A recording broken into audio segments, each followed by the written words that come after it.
from Toronto to Tokyo, and from Thonia to Syrinx, this is The Basement, your companion to the Ready Player One novel. Join our hosts each episode for complete chapter breakdowns and deep dives into the pop culture references through a series of challenges and homework assignments. The Basement is the Ready Player One podcast for people who love things. And now, please welcome Albert and the rest of the Gunchers for this week's episode.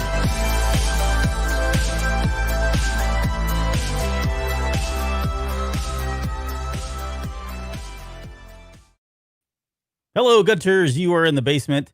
My name is Albert Padilla, and this is episode 0018, The Whiz Kids. As promised, we would name this episode The Whiz Kids, although we're probably not going to spend a lot of time on the Whiz Kids, as we've got about 4 or 5 hours of content at least to get through here in Chapter 8. And to help me get through all of this mess is none other than Mr. Will Wilkins. Will, welcome to the show. How are you doing tonight, sir? Fantastic. And happy Mexican Independence Day to you, Albert. Yeah, and it's Guacamole Day, too. It is, and in just a minor bout of racism. Thanks, America. Hey, I'll take it. I got free walk today when I went to Chipotle. Oh, did you? Which was really cool, yeah. So, yeah, I'm fine with racism so long as I, benefit from a food perspective. Yeah, indeed. Hey, let's get to this, man. All right, so we have an insurmountable task here ahead of us tonight to get through all of the references in chapter 17 or 18. We easily could have done this into 2 episodes. So I'm going to start yapping and get right into it. So we're going to talk about 17 summary, do the narrative for 18, and then we'll get into the pop culture there at the very end. So to kind of wrap up chapter 17 that we just completed, Artemis and Parzival continue to spend time together. They first do text messaging, then later on they go into the Oasis and start dating or hanging out as avatars. How about that? Together, they begin to realize that they have nearly everything in common, and their friendship starts to turn into an online romance without the romance and without either one of them really making a declaration of that. Meanwhile, Parzival still mulls over the quatrain, looking for clues and answers, and the chapter ends with him deciding that he can no longer hold his feelings back, that he just has to let Artemis know, and that leads right into 18. Now, 18's it's a really fun chapter. I mean, there's, like you said, we've talked about this. There's a lot of references in here to pop culture, a lot of music, a lot of songs. There's some of the stuff what we see in this got put over into the movie, which was really cool, visually being able to see that when the movie came out. But it starts with Wade receiving an invitation to Ogden Morrow's 73rd birthday that's being held in the Oasis in the Distracted Globe. He finds out that Artemis has received the same invitation, and so he decides, he starts fretting over his appearance, decides he needs to get dressed up. We'll talk about what he lands on, which is very similar again to the movie. They kept that intact. And then he leaves to the Distracted Globe in his souped up DeLorean, which he calls ECTO 88, and meets with Artemis. They start having some drinks, and they kind of dance the night away. Now, one quick reference here, Parzival, in the book, maybe not so much. But in the movie, for sure, right? You associate Parzival with that car because he uses it at the race.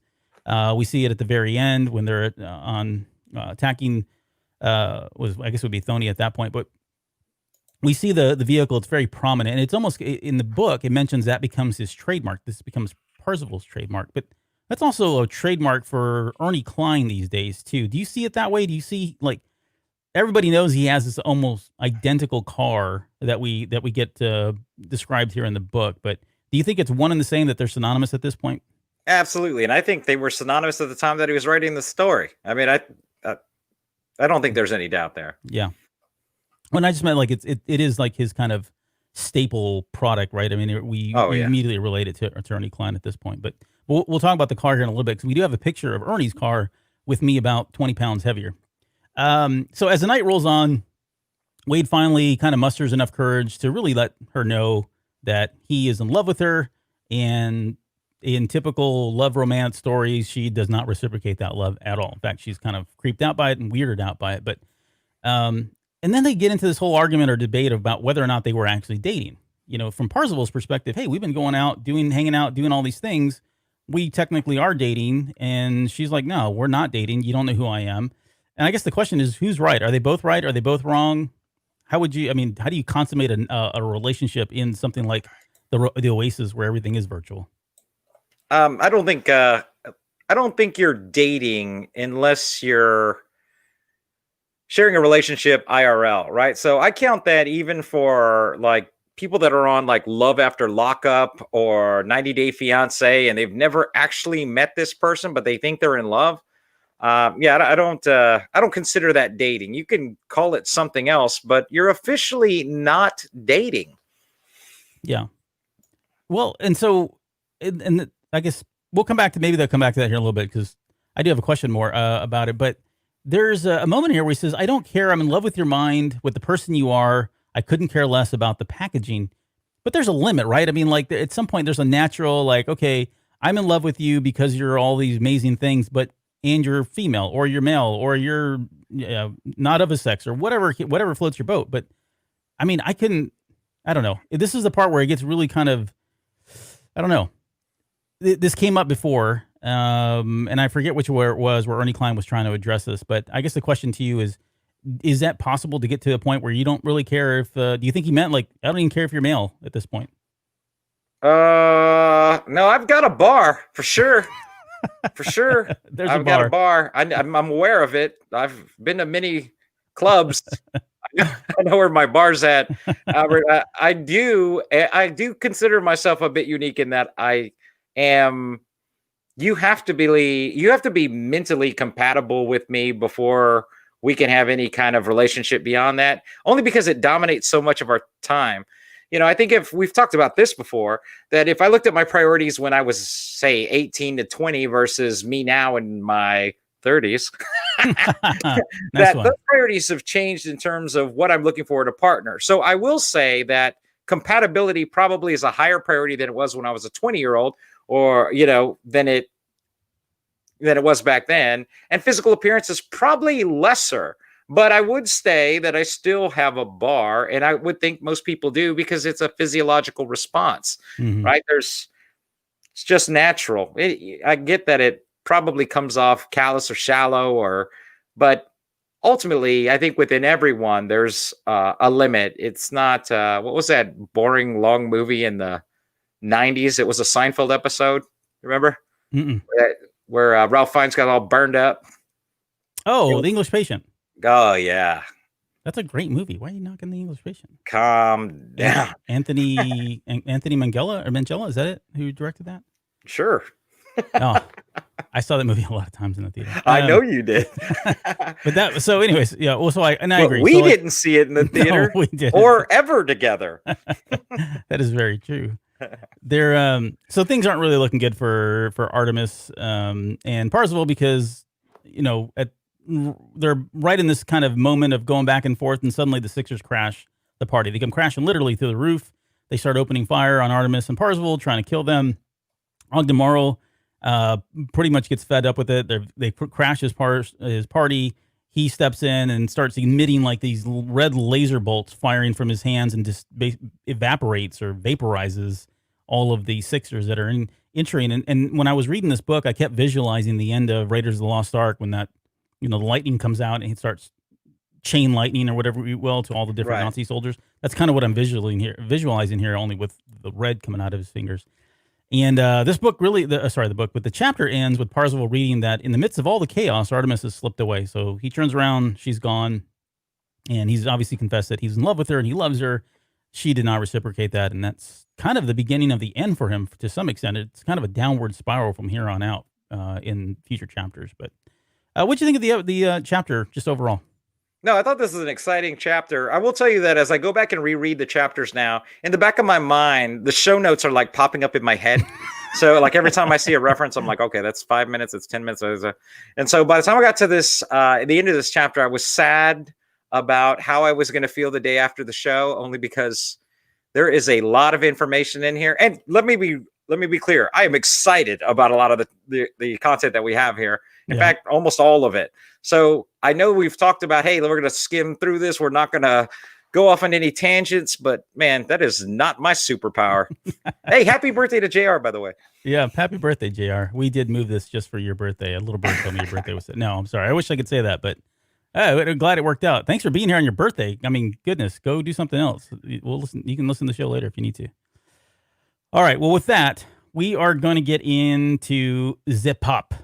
And we're going to start with this little movie called Buckaroo Banzai. So now this one, let me give you the reference. I spent over an hour tweaking my avatar's hair and trying on different skins to wear to the club. I finally settled on some classic 80s era attire. A light gray suit, exactly like the one Peter Weller wore in Buckaroo Banzai, complete with a red bow tie, along with a pair of vintage white ADIDAS high tops. Now, this movie was released in 1984. It was directed by W.D. Richter, who wrote the screenplay for Big Trouble in Little China. Another great movie. And I do like this movie out of the gate. I'll just say that. Oh, good. This movie starts Peter Weller, who we know from RoboCop. He's probably unrecognizable because he's not only his face with no hair. I mean, you see him at the beginning of the movie before he turns into RoboCop, but we just know that face so well. It's got John Lithgow from Footloose and anyways, the half-naked Ellen Barkin, Jeff Goldblum from The Fly, Christopher Lloyd, a.k.a. Doc Brown, and Lewis Smith from The Heavenly Kid. So give us the synopsis. One? I've never seen The Heavenly Kid. No. Oh, yeah. Look it up. It's all kinds of 80s. Okay, so here's what this movie's about. Buckaroo Banzai, as Albert stated, is the story of RoboCop. As a half-American, half-Japanese comic book hero embodying the many careers that children without dads envision their dads having. Brain surgeon, rock star, race car driver, spy. His band, which is the Hong Kong Cavaliers, are equally multi-talented and help Buckaroo save the planet from alien-possessed John Lithgow, who is about 1,000% crazier than he was in Raising Cain. Which is if that's impossible, something. Yeah. These aliens, the red lectroids, are attempting to invade Earth via the 8th dimension and, of course, kill Buckaroo in the process. Any further exposition of this film will not make it make any more sense. So we're just going to stop there and get into it. So, Albert, I know you kind of alluded to this already. Yep. Tell me what you remember about this movie. Love it? Terrible? Is it insane? It is I think all of the above. Like there's moments in here where there's like moments of brilliance for me from a movie making, like cinematography and all that. It's great. It's got some great moments in it. But then there's other things where it's like, are they just making this up as they go along? And then like the props and stuff, some of the props are really great. There's a lot of duct tape that's used throughout the entire movie. Massive amounts of duct tape. I think it's got some great comedic moments. And there's one that I highlighted a little bit later with the guy. I forget the guy at the very end. I'll just talk about it now. The guy at the very end when he's talking to the two, whatever, lectoids. Or no, it's the two security guards or whatever there. And he says, John Yaya. And he's, and you? John Smallberries, that part. Like there's just like weird lines like that in there. And some of it feels like it is ad-lib. Like these guys were given a lot of free reign and a lot of liberty to do this. Maybe it wasn't. Maybe it was all scripted. It's an amazing script if that's the case. But Jeff Goldblum stands out. The ending stands out more than anything. I don't know why. I guess it is pretty iconic with the music playing and them all coming together. It's been spoofed by a lot of different things over time. But I mean, as a kid, it was really odd and bizarre. In fact, I think I mentioned this in the last episode or maybe the one before, but there was a part of me that was a little scared when this movie came out because I was only, I think, 11 at the time. So there was a little part in there that just kind of like was kind of creepy. And as I've watched it now, there's nothing that scares me, and I can't even remember what it was. But I just know when the movie did come on, I was like, maybe I'll keep one eye kind of closed in that part. But I don't know. What about you? Did you enjoy this film as a kid, or had you ever seen it before? So I think this movie is brilliant. And I didn't when I initially saw it, right? So like you, I was a kid and I didn't appreciate it. I felt lost in it. Like if you just pick this movie up and you watch it and you're like, okay, here we go. And you put on your nerd vision, you start watching this film. If your brain's not in the right place, this movie is going to be terrible to you. Yeah. You have to almost watch this movie. First of all, have to watch it when you're older. Don't show a kid this. It'll blow their mind. It's either going to scare them or confuse them or probably both, right? And never want to watch anything with John Lithgow in it. Right. But this movie was ultimately designed to be a cult classic. What's great about Buckaroo Banzai is it creates for you and me, people that are like just consummate nerds and have been nerds forever, the feeling of what someone who is not, a nerd feels like when they walk into the middle of, say, the first Avengers film. You're not going to get 90% of the references. It's going to be the plot doesn't make any sense. Who are all these people? Why is that man made out of metal? Why is he painted that color? What's with the dude's hammer? All of those things, and Buckaroo Banzai is doing. The only difference being it doesn't have this background of like 80 years worth of comic books to support all of the stories going on. And it doesn't apologize for it. It doesn't go through and explain any of that. Yeah. I think ultimately Buckaroo Banzai was designed to be a series of films. This was the only film that was ever made. But even in that, I don't think the intent of the director was ever to explain what was going on. You know, for the background of all these things, they just keep putting nods to it, kind of like you would see in a Marvel film, right? But there's no reference to go back to. Like the rest of us at a Marvel movie are all winking at each other, saying, "Oh, you remember that? Yeah, that's from that one? that's from Avengers. Issue 132. That's where they got that from." Like it's like there should be that universe, but there isn't. Right. Crazy. And no, and this you're right. And I don't know if this movie set out to. Well, it definitely did. Like, I mean, it had expectations, like high expectations. Some would say they had delusions of grandeur that this thing would go on to do more. I mean, there was a lot of things that they wanted to do, like you said, cartoons, comics. I think there was a video game, if I'm not mistaken, that came out for one of the computer systems, I believe. And I don't know if that was a homebrew or if it was actually officially released. But I mean, they were pretty bold. I mean, they went so far as to even throw in the credits, that the next sequel was Buckaroo Banzai against the World Crime League, right?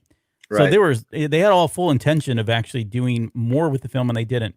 But yeah, I agree with everything you said. I mean, again, I do appreciate this movie more now, older, than I did when it initially came out. So, but give me some of the trivia that came with this, and there's probably a lot of it. Okay, so yeah, let's see some scenes from the film while we do it. Throw that up there. Okay, I'll pull that up now. So Jamie Lee Curtis was originally in the film, and she got cut. But probably one of the most infamous parts of this movie is there's several references to watermelons.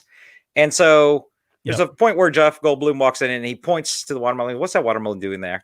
And he's like, I'll tell you later. Yep. And they never tell them later. Nope. Right. And that's almost like a microcosm of that universe we're talking about, where there's a backstory for that, just like there's a backstory for every one of the hundreds of references that are made but are never explained.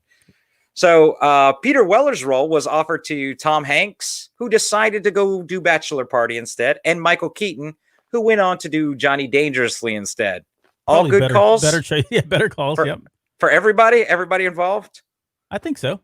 All right. So riddle me this: if let's say that this role did not go to Peter Weller and was picked up by one of these two actors, which one of those movies would have Peter Weller have been better in, Bachelor's Party or Johnny Dangerously?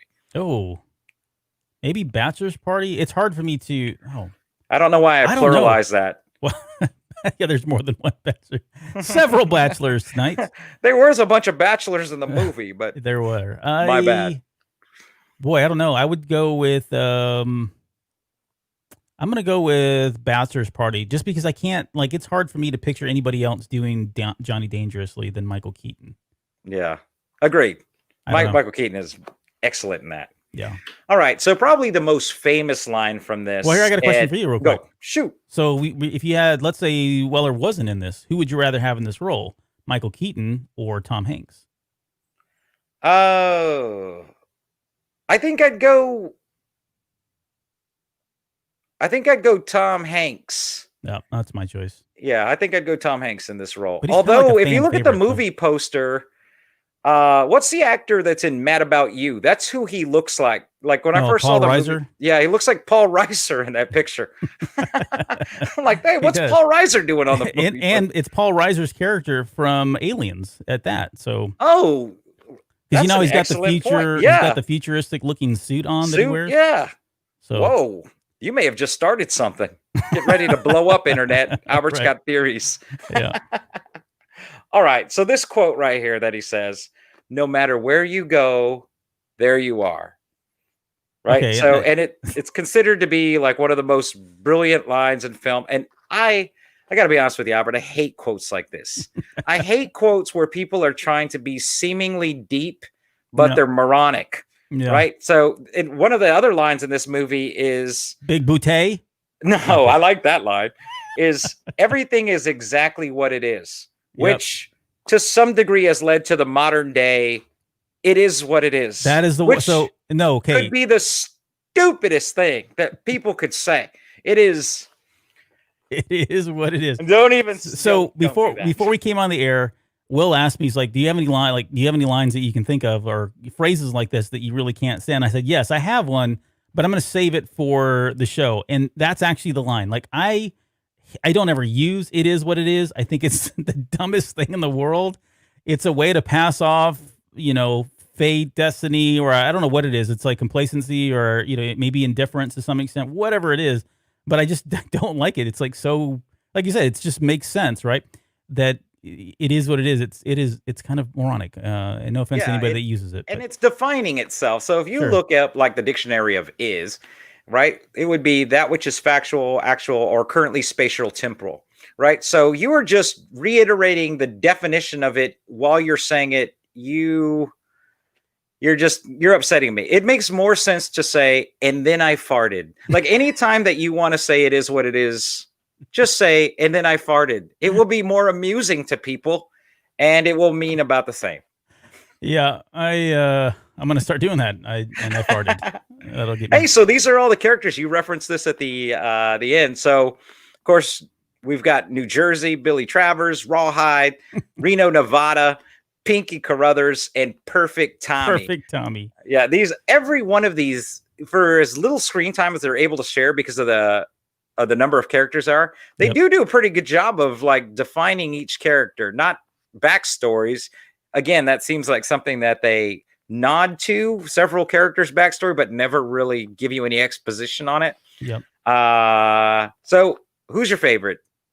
I like Rawhide. Like this is such a departure from where he was and like as the what is his name from Highlander? Yeah. Excuse me. I'm thinking Clancy Brown. I think he does a really good job in this. It's hard not to like freaking Jeff Goldblum in this movie as New Jersey. He does an amazing job in here. And I guarantee you some of those lines that he's doing, he's not doing it for script. Like those are ad-lib lines and he's just doing what he does best, which is just ramble on and on and on and on. And you got to be really thinking about what he's saying. But yeah, I think those two characters, I like Perfect Tommy as well. As much as he looks, he's supposed to be the perfect person or whatever, that usually is a big turnoff for me. Like, I hate those like macho looking people, perfectly looking people, whatever. But I actually do like him. Like, and every one of the characters, like you said, I think they live up to their names is kind of where it all falls down to. But yeah, I don't know. This is the scene that I was talking about where it is pretty iconic. And there was where was it? Was it Life Aquatic that they did a parody of this at the very end of Life Aquatic? They all kind of come together like this as well, which I thought was a really cool nod. But all right, including the characters that were dead, just like they did in this. Yes. Yeah, and this was actually filmed 6 months after the movie was done. No way, really? Yeah. Oh, I didn't know that. That's very interesting. Yeah, especially when you get to we don't have a picture of it. When you get to the very end of the movie, everybody's back. They're all against this. This is obviously in California. I think this is where Terminator 2 was shot and all that. But yeah, there's the Buckaroo Banzai spray painted on there, and you can see all the characters playing together, which is really neat. So. All right, well, it's a good movie. I definitely recommend. If you've never seen it, go watch it. Have an open mind. Know that it's really campy and it's got some really funny parts, and there may be some parts that you're going to be scratching your head wondering, what am I watching here? Just stick with it. And watch it through. So, okay, so on that same quote, this was brought up. And so for anybody who doesn't know what this is, that's Run DMC. No, this is ADIDAS. So ADIDAS was named after German shoemaker Adolf Dassler, who started a business with his brother in 1924 after his return from World War II.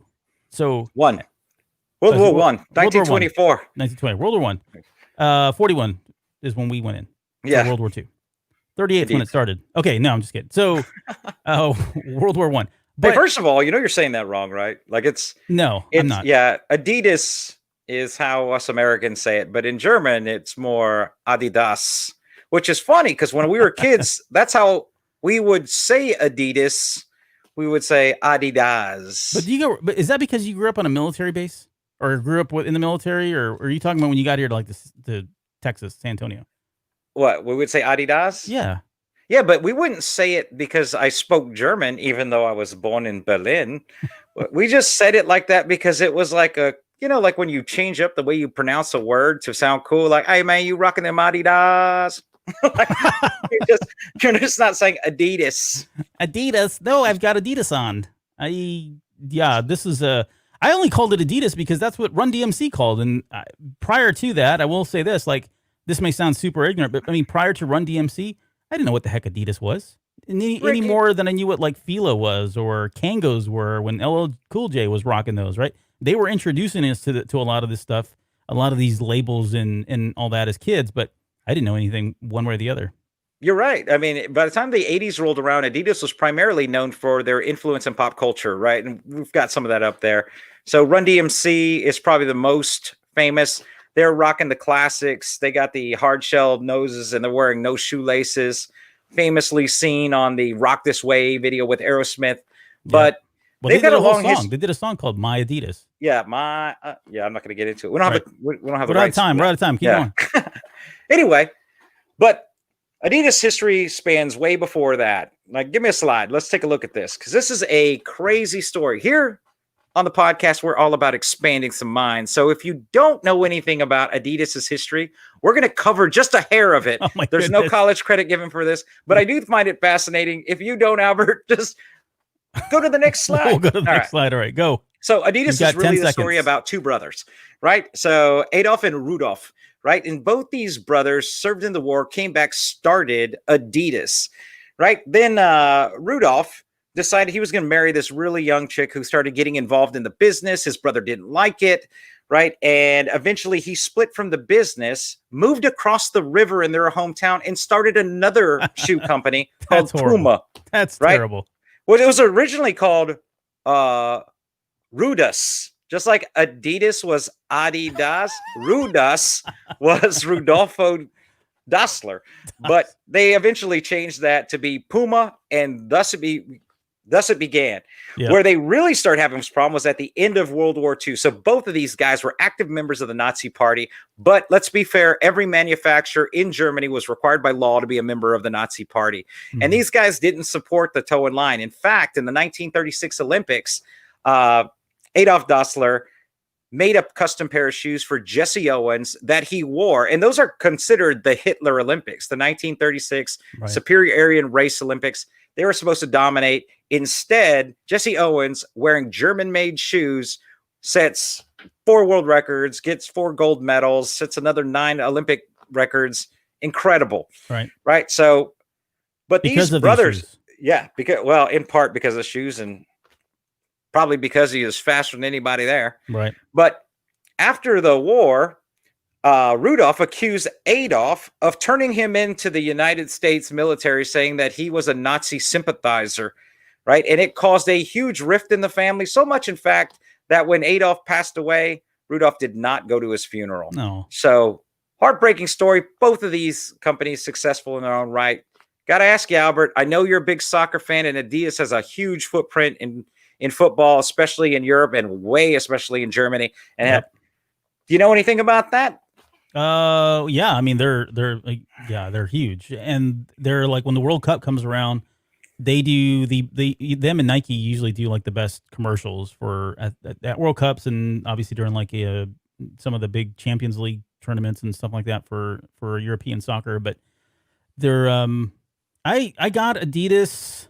I think I got like the flea market version when it came out. Like around, it's not when it came out. I would say when it really got popular, at least for me, which is probably about 86, 87, somewhere around there.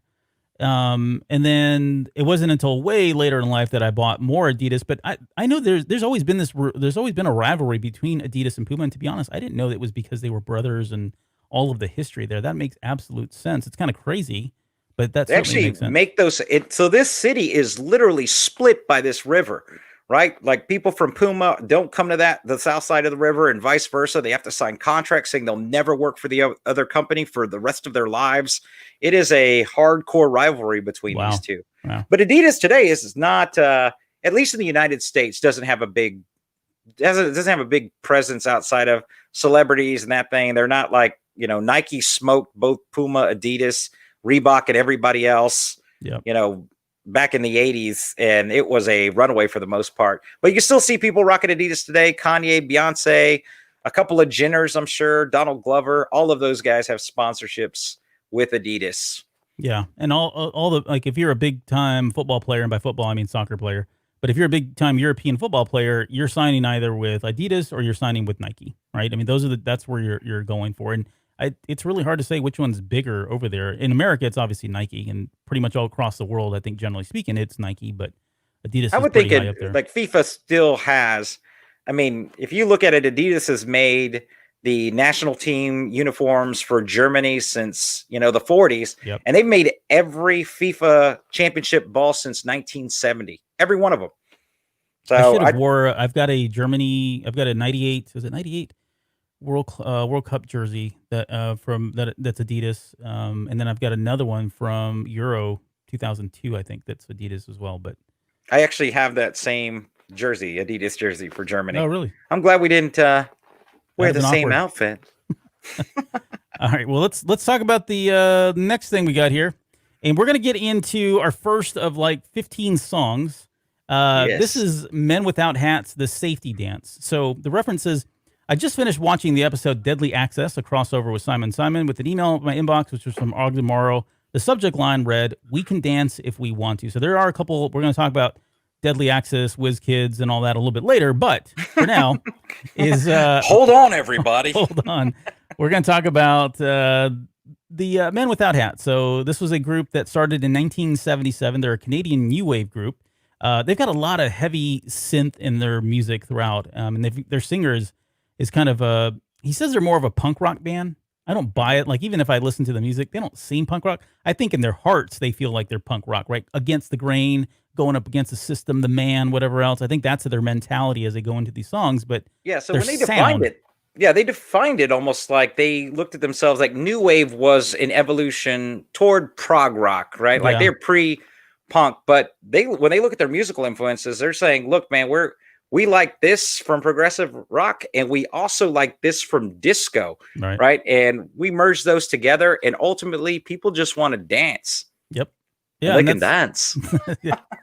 They're excuse me. So they started in 1970. There's Ivan Dorshuk, I think is his name, who reformed the band in 1980 with his two brothers, Stephen and Colin, along with another person named Jeremy Erebus. All four of these guys got together. They created the band. The name Men Without Hats comes from, there's a quote in there where they were talking about how they, even though they were growing up in Canada, it's obviously very cold. They didn't really want to mess up their hair or their style. They didn't like the way the hats looked, and so they chose not to wear the hats, and so they just ran with the name Men Without Hats. To date, they have 7 studio albums, 12 music videos, a total of 3 albums to break the top 100. Though arguably their greatest and most memorable of songs is this one, right? The Safety Dance. And I've got pictures of the video up here. This video, I remember when this thing aired on MTV, it had a lot of heavy play. And there was, I'm trying to think, is it Jason Allen? The guy from one of the VJs, there's a great article that he wrote about MTV in its early days and the infancy of MTV. And it was bands like this and Men at Work and a couple other ones that were really unknown, and they probably would have stayed unknown had MTV not come out. But this is where they really found their legs, right? They got a lot of exposure. People were actually able to see the song, listen to it, go buy the records, and they kind of blew up because of that. Yeah. So the band was actually on tour when this video needed to be filmed. So they got the call from MTV saying they needed to create a video. The song was already a success in Europe. They thought it was going to start getting airplay in the US. So while they were on tour, they took a break, jumped on a Concorde, if you remember those, flew over to the US, filmed for 2 days in the rain to make this video, and went right back to their tour. Nice. Crazy. This song eventually peaked at number 3 on the US billboards, and it stood there for nearly 24 weeks. So it wasn't a fly-by-night kind of song. Definitely had some legs on it. I got a question for you, Albert. Yeah. How do you get that many little people together in a 48-hour notice? I don't know. They're like on standby. Yeah. That's incredible. And we're going to get to that too in just a little bit here, because little people? Well, yeah, one of the little people. Because okay. He's in everything. Like, he's in a ton of stuff. But all right, so where was it? What was I talking about here? You're going to talk about the song origin. Yeah, the origin of the song. Safety Dance, and why, the line of "we can dance if we want to." So there was something called pogo dancing back in the day, And pogo dancing is really interesting if you've ever seen it. If you ever watch like old 80s videos or music or people dancing, and there's like one guy that's just kind of like trying to do it without losing my headphones. What in the heck? Yeah, I know. Was He's that? like popping up and down, right? That's the pogo dance. It literally looks like you're riding on a pogo. If you're listening to this podcast, congratulations for missing that. That was I know. The whole headset flew off. My glasses almost came off. It was tragic. There is a scene in Footloose. So at the very end, when they finally have their big dance number and he comes down, he's like, "Let's party," right? And they, what's his name? The farmer guy that learned how to dance. I forget his name now. The very first thing he starts doing is kind of jumping up and down. He's actually doing a version of the pogo dance, right? Well, the story goes they were trying to do this pogo dance back when disco was kind of fading out. They were in a discotheque trying to do this, and I think it was the main guy here, Ivan, and somebody kicked him out because he was doing pogo dancing. And it wasn't allowed because it eventually is the dance that led to like mosh pits and slam dancing, right? This is the origin. Slam dancing, then mosh pits. Yeah, so this is kind of where it started. I'm your dance doctor here, sir. Pogo to slam to mosh pits. But tell me, what's your take on the safety dance or Men Without Hats? Did you enjoy the song, the music, the music video itself? I did. Now I don't remember if remember this in the 80s, but everyone assumed that this song was about having safe sex. About the time it came up, the AIDS epidemic was going on, and the safety dance was supposed to be this analogy to having safe sex. Yep.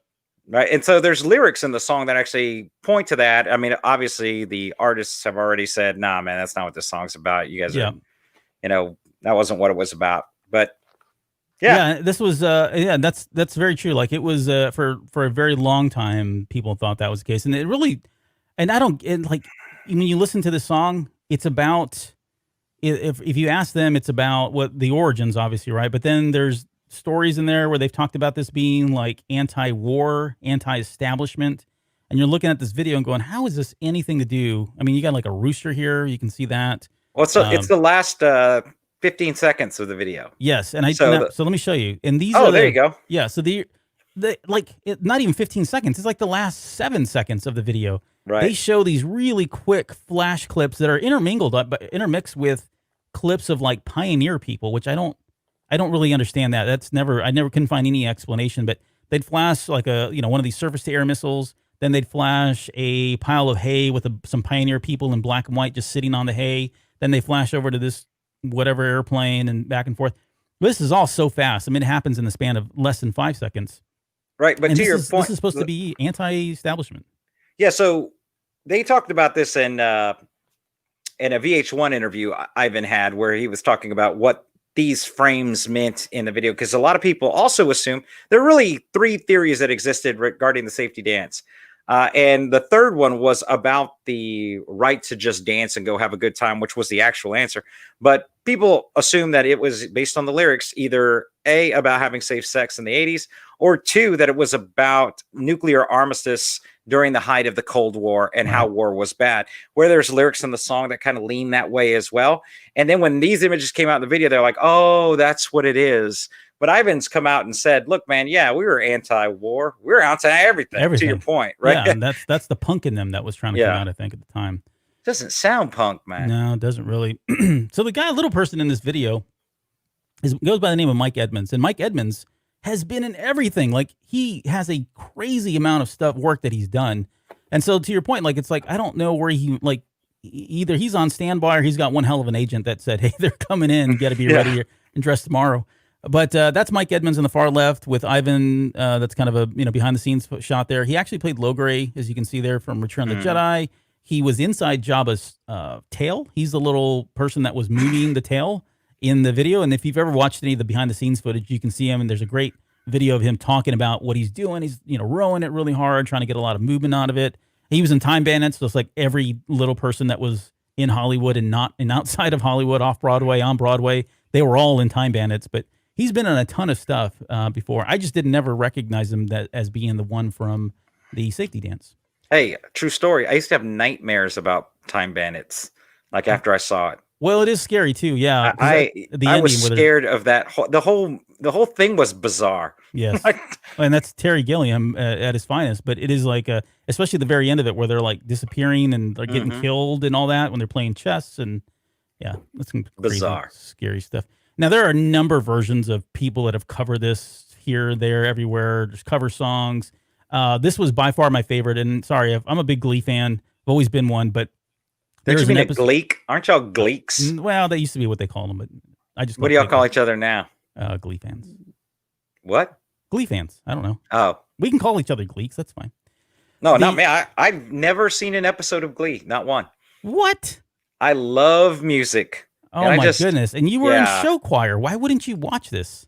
It's Well, great. one, you've met my wife, and she hates musicals altogether. Any type of musical, Hmm. she thinks the idea of people just randomly breaking out in song is insane. Like it never happens in real life. Yeah, that's right. Everyone's It just like doesn't. you're just walking around having a story, and then y'all start synchronized dancing. She was like, "That's never happened in the history of the world."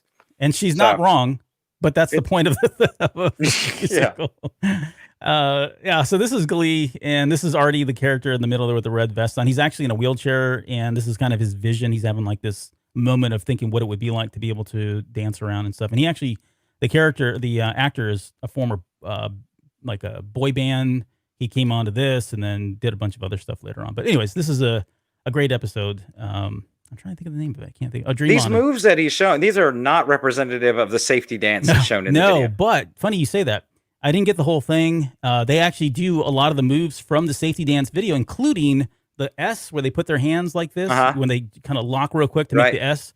They actually do that in the video. So it's a great homage to what we see in the 80s video as well. Hey, look, don't try to sell me on Glee. The show's over. It's already over. I don't need to go back and watch it.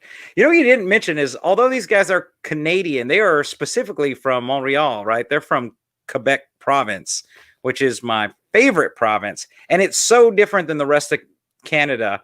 Like the French influence, because it's French Quebec, right? So if you ever want to go to Europe, but don't have the money to go to Europe, you should absolutely go to French Quebec. You should just go to Montreal, go to Old Quebec City. Everyone there speaks French. The food is amazing. The architecture is completely French influenced. You would not know you weren't in. I've been to both. It's exactly the same. And a fraction of the cost, I would imagine. And a fraction of the cost. So if you have kids and you want to take them on a European vacation, take them here first as a primer to make sure they're going to be able to handle it before you go over there and start trying to force feed them escargots. Which is actually really good, by the way. It is. Okay, so the next reference we have, we're going to move on to this one. And we're not obviously talking about because we spent enough time talking about it. And this is the Wizard of Oz, 1939. The quote says, "The invitation featured a photo of Morrow's world-famous avatar, the great and powerful Og." So not Oz, but Og. And I don't know. I've never seen Oz the Great and Powerful. I heard mixed things about it. It's kind of like the origin story, right? It is, and it's a little too CGI heavy. So which a lot of these new Disney films play victim to, right? Right. So one is that. For me, Disney is like reverted to basically two tropes. One is that the bad guys aren't bad. They're just misunderstood, right? That seems to be a common in all of these remakes. And then two is a heavy reliance on CGI to replace the story. And I don't think in The Great and Powerful Oz, because this is a book, didn't need to be done, right? You could just tell the story, but instead it's visually beautiful and light in the story department. Yep. All right. Well, that's all we're going to say for now. Thank you. We're moving on. That's all I got to say about that. Let's talk about Hamlet. It was really hard to pick a picture. Like, there's been so many good Hamlets over the years, but I do like Kenneth Branagh. This is my favorite. Yeah, for sure. It's hard to not say it's the best of all of them that have ever been out. And the cast is amazing in this. So Hamlet, let's see. The reference says, and this is from Ogden Morrow's invitation, says, "Ogden Morrow's 80th dance party in celebration of his 73rd birthday tonight, 10 p.m. OST at the Distracted Globe, admit one." And so what we're extracting here is the Distracted Globe reference, which comes from Hamlet. So Hamlet was a play written by William Shakespeare in 1603. And if Fight Club was like the more recent episode or more recent reference, this is certainly bucking for like one of the oldest ones, given the year that this came out. Now, the line from Hamlet is, this is Hamlet. He's right after he's seen his father's ghost and had that weird conversation. He's really kind of creeped out and freaked out at this point. And his father tells Hamlet to remember him. And Hamlet replies back, "I, thou poor ghost, while memory holds a seat in this distracted globe, remember thee. And he's talking about the distracted globe being his mind. He's got so much stuff going on. He can't even make sense of it all right now. He's trying to sort things out. There's a lot of distractions, whether it's, again, the fact that his uncle's now killed his father's dead. He's potentially seen a ghost, right? He's got a lot going on in his mind. So this idea that you've got a distracted globe with lots of stuff going on inside of it is where he kind of pulled this from. And I always thought the globe too, and I think of the Globe Theater, which I brought a picture of as well, only because that's the first thing. It's one of those first things that you think of when you think of Shakespeare, you think of the globe, and all that. But I thought the movie did a great job. Again, going back to the Ready Player One movie, I think it did a really good job of showing you, and I should have put a picture in this. I didn't do it. Wow. But I thought it did a great job of kind of visually picturing what it potentially could look like. Now, it is different because in the book, you would walk, and no matter where you were kind of walking in a single line, and there was no kind of up or down and that sort of thing. And in the movie, it looked like there very much was a up. You could still jump up in the air and do the dancing and everything like that, but it wasn't so much a sphere as it was just a really big kind of dance area with no limitation in terms of how high you could go.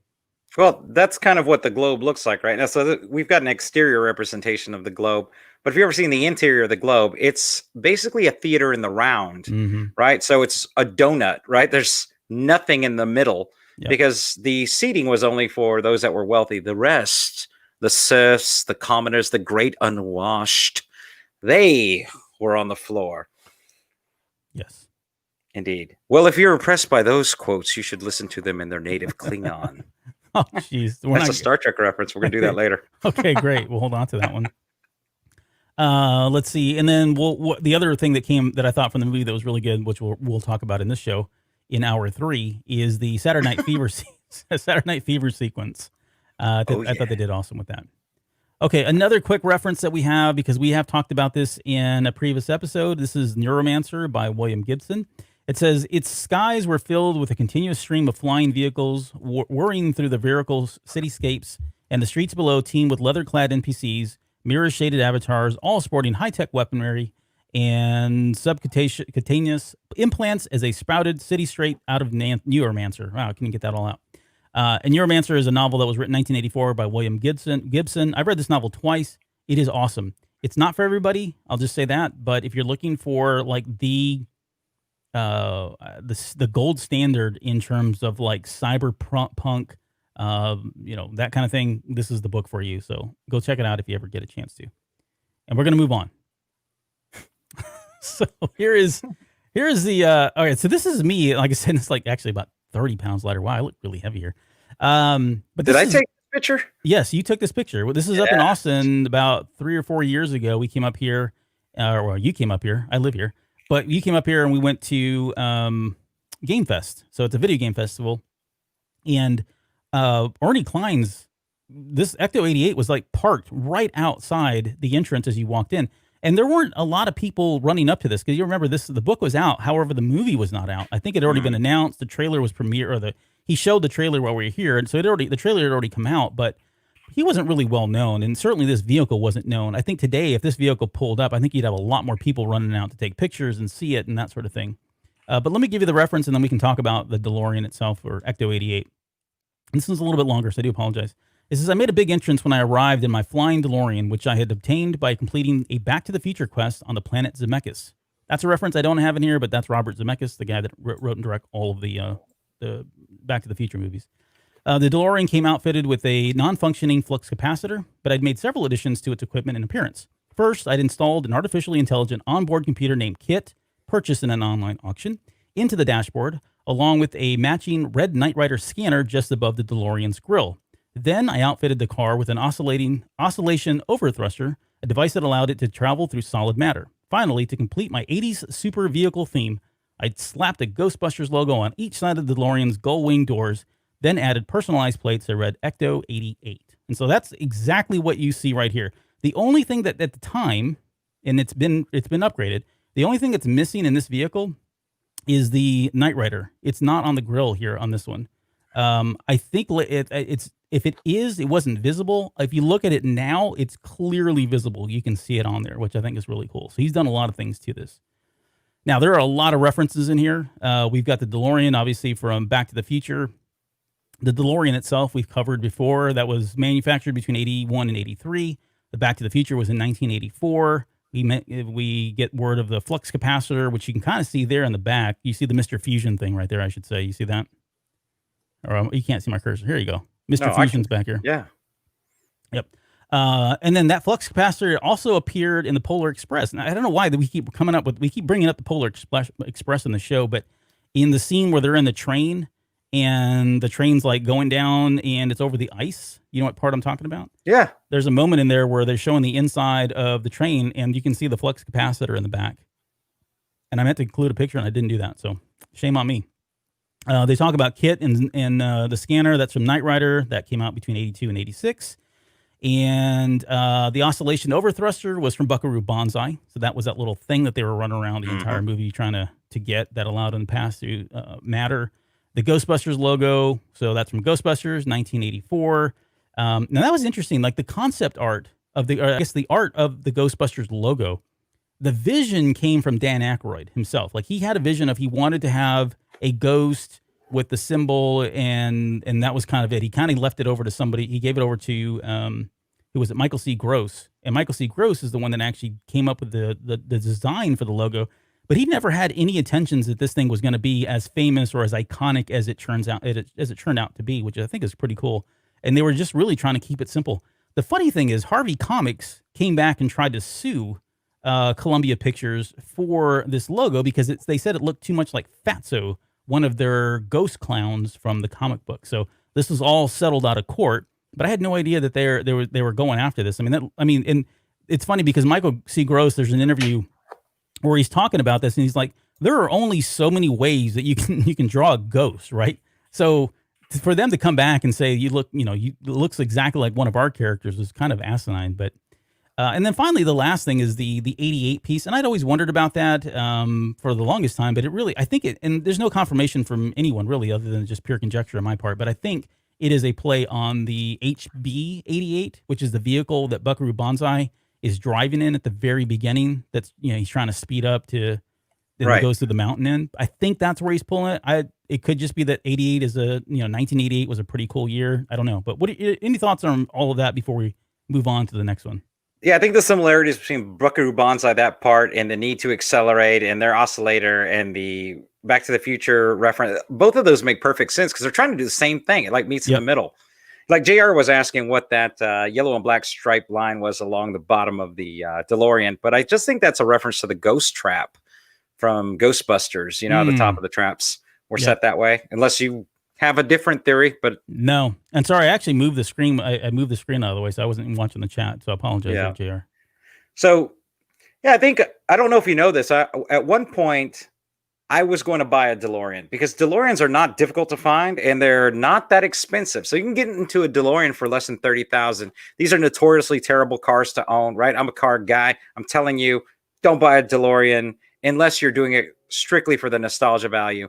But you can buy a brand new DeLorean today. You can buy a 1983 DeLorean that's brand new. There's a warehouse where they have thousands of parts for these and it can build one from scratch. That's an expensive way to go. But if you just wanted to go find one out in the wild, expect to pay about $30,000 and don't expect to ever get to 88 miles an hour. Right. They're notoriously heavy. I think the 0 to 60 and it's like 10 seconds or something like that, which is crazy that it would take that. Maybe it's even longer. Maybe it's like 12 seconds to get to 0 to 60, but there's a lot of bad stories. But I've always wanted one too. And you ask a lot of nerds. I think people are always going to say, yeah, I'd love to have one of these things. But I ended up not midlife crisis is coming up here soon. Yeah, I actually, so I've pushed a few options through my wife that have been declined. This was one of them. Another was this guy was selling this replica accurate mystery machine with shag carpet throughout. Yeah. How'd that go? She was like, you're not parking that in the driveway. And I'm like, this thing was money. So instead, my fixer-upper car, which we could agree on, was a 1992 white Ford Tempo GL. Huh, that sounds really familiar. Yeah, it's my first car. Yeah, it's the first road trip we took together, and it's the car I met my wife in. And now a pristine 92 Ford Tempo sits in my driveway. For a minute, I was worried. I thought you were going to say you're conceived one of your kids in that car or something. So No, Okay. that we would never admit that. All right. Well, let's I think we're going to move on to the next reference on that note. And this is this is Mad Max. So again, another quick one because we've talked about this in ad nauseum almost, but this is Mad Max, The Road Warrior from 1981. If you want to look talk about the sequel, the reference. The DeLorean had several anti-theft systems installed, and the ignition system was booby-trapped Max Rockantansky style, so that if any avatar tried to steal the car, the plutonium chamber would detonate into a small thermonuclear explosion. And there in the Road Warrior is I don't know if this is in Thunderdome. I don't think it is, and correct me if I'm wrong, but I don't remember in Thunderdome doing this. I know there's two scenes in the Road Warrior where one he turns on the switch underneath, Right. and doesn't have to do anything. He doesn't it doesn't blow up. But then later on, when his vehicle flips over and all that, and he ignites it, that whole thing blows up when they try to steal the gas and all that. So that's exactly what he's talking about here. Is just it's booby trap to blow up. Booby trap. That's what I said. Booby trap. I know. Dude, you stole it. I read that in the show notes. I was like, I'm totally doing that. You can't not think of Data saying that whenever you hear the word booby trap or booty trap, whatever it is. It's bootay. No, there's so many references this week that every time that we make a movie reference that also has a Nintendo game related to it, I'm going to show you that Nintendo game, and then I'm going to tell you what the retail price of that game is. Go ahead. So what is the retail price on that one? All right. So this game right here is going to run you in this type of position. Now, this condition's sealed, so you can expect to pay $150 to $200 for this. But if you had it minty, complete in box, expect to get $90 to $110. Show it up there real quick. $90 to $110. Yeah, complete in box, but this one's sealed. All right. So I guess the question is it any good? Yeah. So I'm a little biased to all things Nintendo. They're not, and I really buy into Nintendo's seal of quality. Only a handful of games, in my opinion, got through Nintendo that are just abominations. And most of the time, those abominations are due to them having a great game in Japan, it getting ported to the US, the censors changing. Have a field day with it. The story didn't make any sense. That's not one of them. Yep. All right. Let's see. JR says he's got that one too. Nice. All right, let's talk about the next one, and I combine these two because they are very it's kind of a short reference, but this is the shrink spell and the Matchbox cars. So reference says, as soon as I climbed out of the DeLorean, I cast a shrink spell on it, instantly reducing it to the size of a Matchbox car. And on the left-hand side over here, I have the second edition spell of Enlarge. Now, there is not a shrink spell, nor is specifically in Dungeons and Dragons, at least not in first and second edition. And I always go to first and second because if you think about the 80s, you were going to play either one of these, right? You weren't talking third, fourth, fifth, or anything else beyond that. So there's not a shrink spell. There is an enlarge spell. There's the stats if you care to know about them, all the components and everything.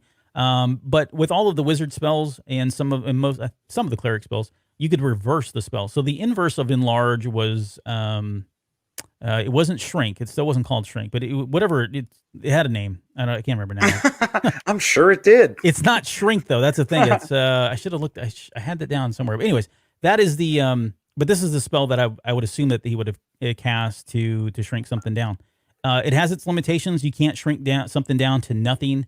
Eventually, you hit like a kind of like a ceiling. I think it's like 1/10 or something like that of its original size by casting the spell. And depending on how, what level you were, it allowed you to shrink it down even further. And then, of course, if you try to cast enlarge or shrink on anybody or any person, they were allowed a saving throw. So there you go. There's your D&D stuff for those of you that are nerds. Now, the Matchbox car reference. Matchbox cars, I think, we all probably know about these, but they were started in 1953. They're still around to this day. They were originally started by a British company called Lesney Products in 1953. The concept came from the owners, Jack Odell, who created a scaled-down version of this car that you see right here. It's not really a car. It's kind of like a roller, right? This green and red roller. He actually shrunk this down. It was a toy, and he was working at a kind of a toy manufacturing place. But his daughter was allowed to bring toys to school so long as they could fit in a matchbox. Now, remember, matchboxes at the time, or well, maybe even to this day, they're fairly large, but they're not too large, right? That they couldn't fit in a backpack or something. So he shrunk this down, scaled it down so his daughter could take this and do kind of like a show and tell thing. Now, Mattel is currently, he owns Matchbox. They also own Hot Wheels. And for the longest time, it was Hot Wheels versus Matchbox. And Hot Wheels, when they came in, again, American company coming in, swooping in, taking over, they were able to come out with these little tires that spun a lot better than the Matchbox tires did. And that's really what allowed Hot Wheels to kind of take off. Eventually, Matchbox got tossed around to a couple different toy companies. And to this day, it's owned by Mattel. So Mattel actually owns Matchbox and they own Hot Wheels. They're two different brands. I'm sure there's marketing in there in terms of, why they do one or the other. But I got to ask you, if you had a preference, or I guess, do you remember which you played with growing up? Was it Hot Wheels or was it Matchbox? I think I had them I think I had both of them. Whatever was on sale, I think was really for me. Yeah, I don't think brand loyalty was a thing to me until I was probably in high school. Like before that, it didn't matter. Like Matchbox, Hot Wheels, to me, they were the same thing. Now, I did have a Hot Wheels Big Wheels, so I guess I would lean to that. And Hot Wheels had the cooler peripherals, as I recall. Like Matchbox supposedly made better, accurate cars, but Hot Wheels had like the cool ramps. They had like way cooler things. And they had, at least the one thing Matchbox did have going for it is they did release an NES game. So they had that. I had it on there. What is it? Motor City? Motor City Patrol. Hold on. You got to spotlight you. Give me a second here. How do I get you? There we go. Boop. Motor City Patrol. I see it. Yep. Right. So Motor City Patrol is actually a very fun game. This game, it's almost like a predecessor to the Grand Theft Auto series. What? So it has a very similar. Is that hookers and blowing it or what? No. You don't get to do any of that. But the idea of, and I'm talking about the first Grand Theft Auto. So I don't know if you remember the first Grand Theft Auto on the PS1 where it was an overhead view. Right. It and kind of like, yeah. And the intent was just, hey, how quick can I get from one place to the other? And, figure that out. That's what that game's about. It's considered a rare game. So in this minty yet complete, it would run you probably $120 to $160. And if you had it with the H seal complete, it would be north of $225, depending on condition. That seems kind of crazy. That seems really expensive. Is that normal? Yeah. Like, what's the mean average price for, like, I would say box? It's hard to say. So, first of all, condition is king, like most collectibles. But I think if you were just saying, what can I get 10-yard fight in the box from, like, complete, but not in great condition, you could probably get that all day, $15-$20. Okay. Yeah. I mean, they definitely have some that are ridiculously priced. I know you've talked about those, but that's what I would expect to pay today. But it's interesting. I actually think that to some extent, this resurgence of 80s culture and pop culture from that era helps establish these prices, because some of the games don't justify the prices that are being driven on the market.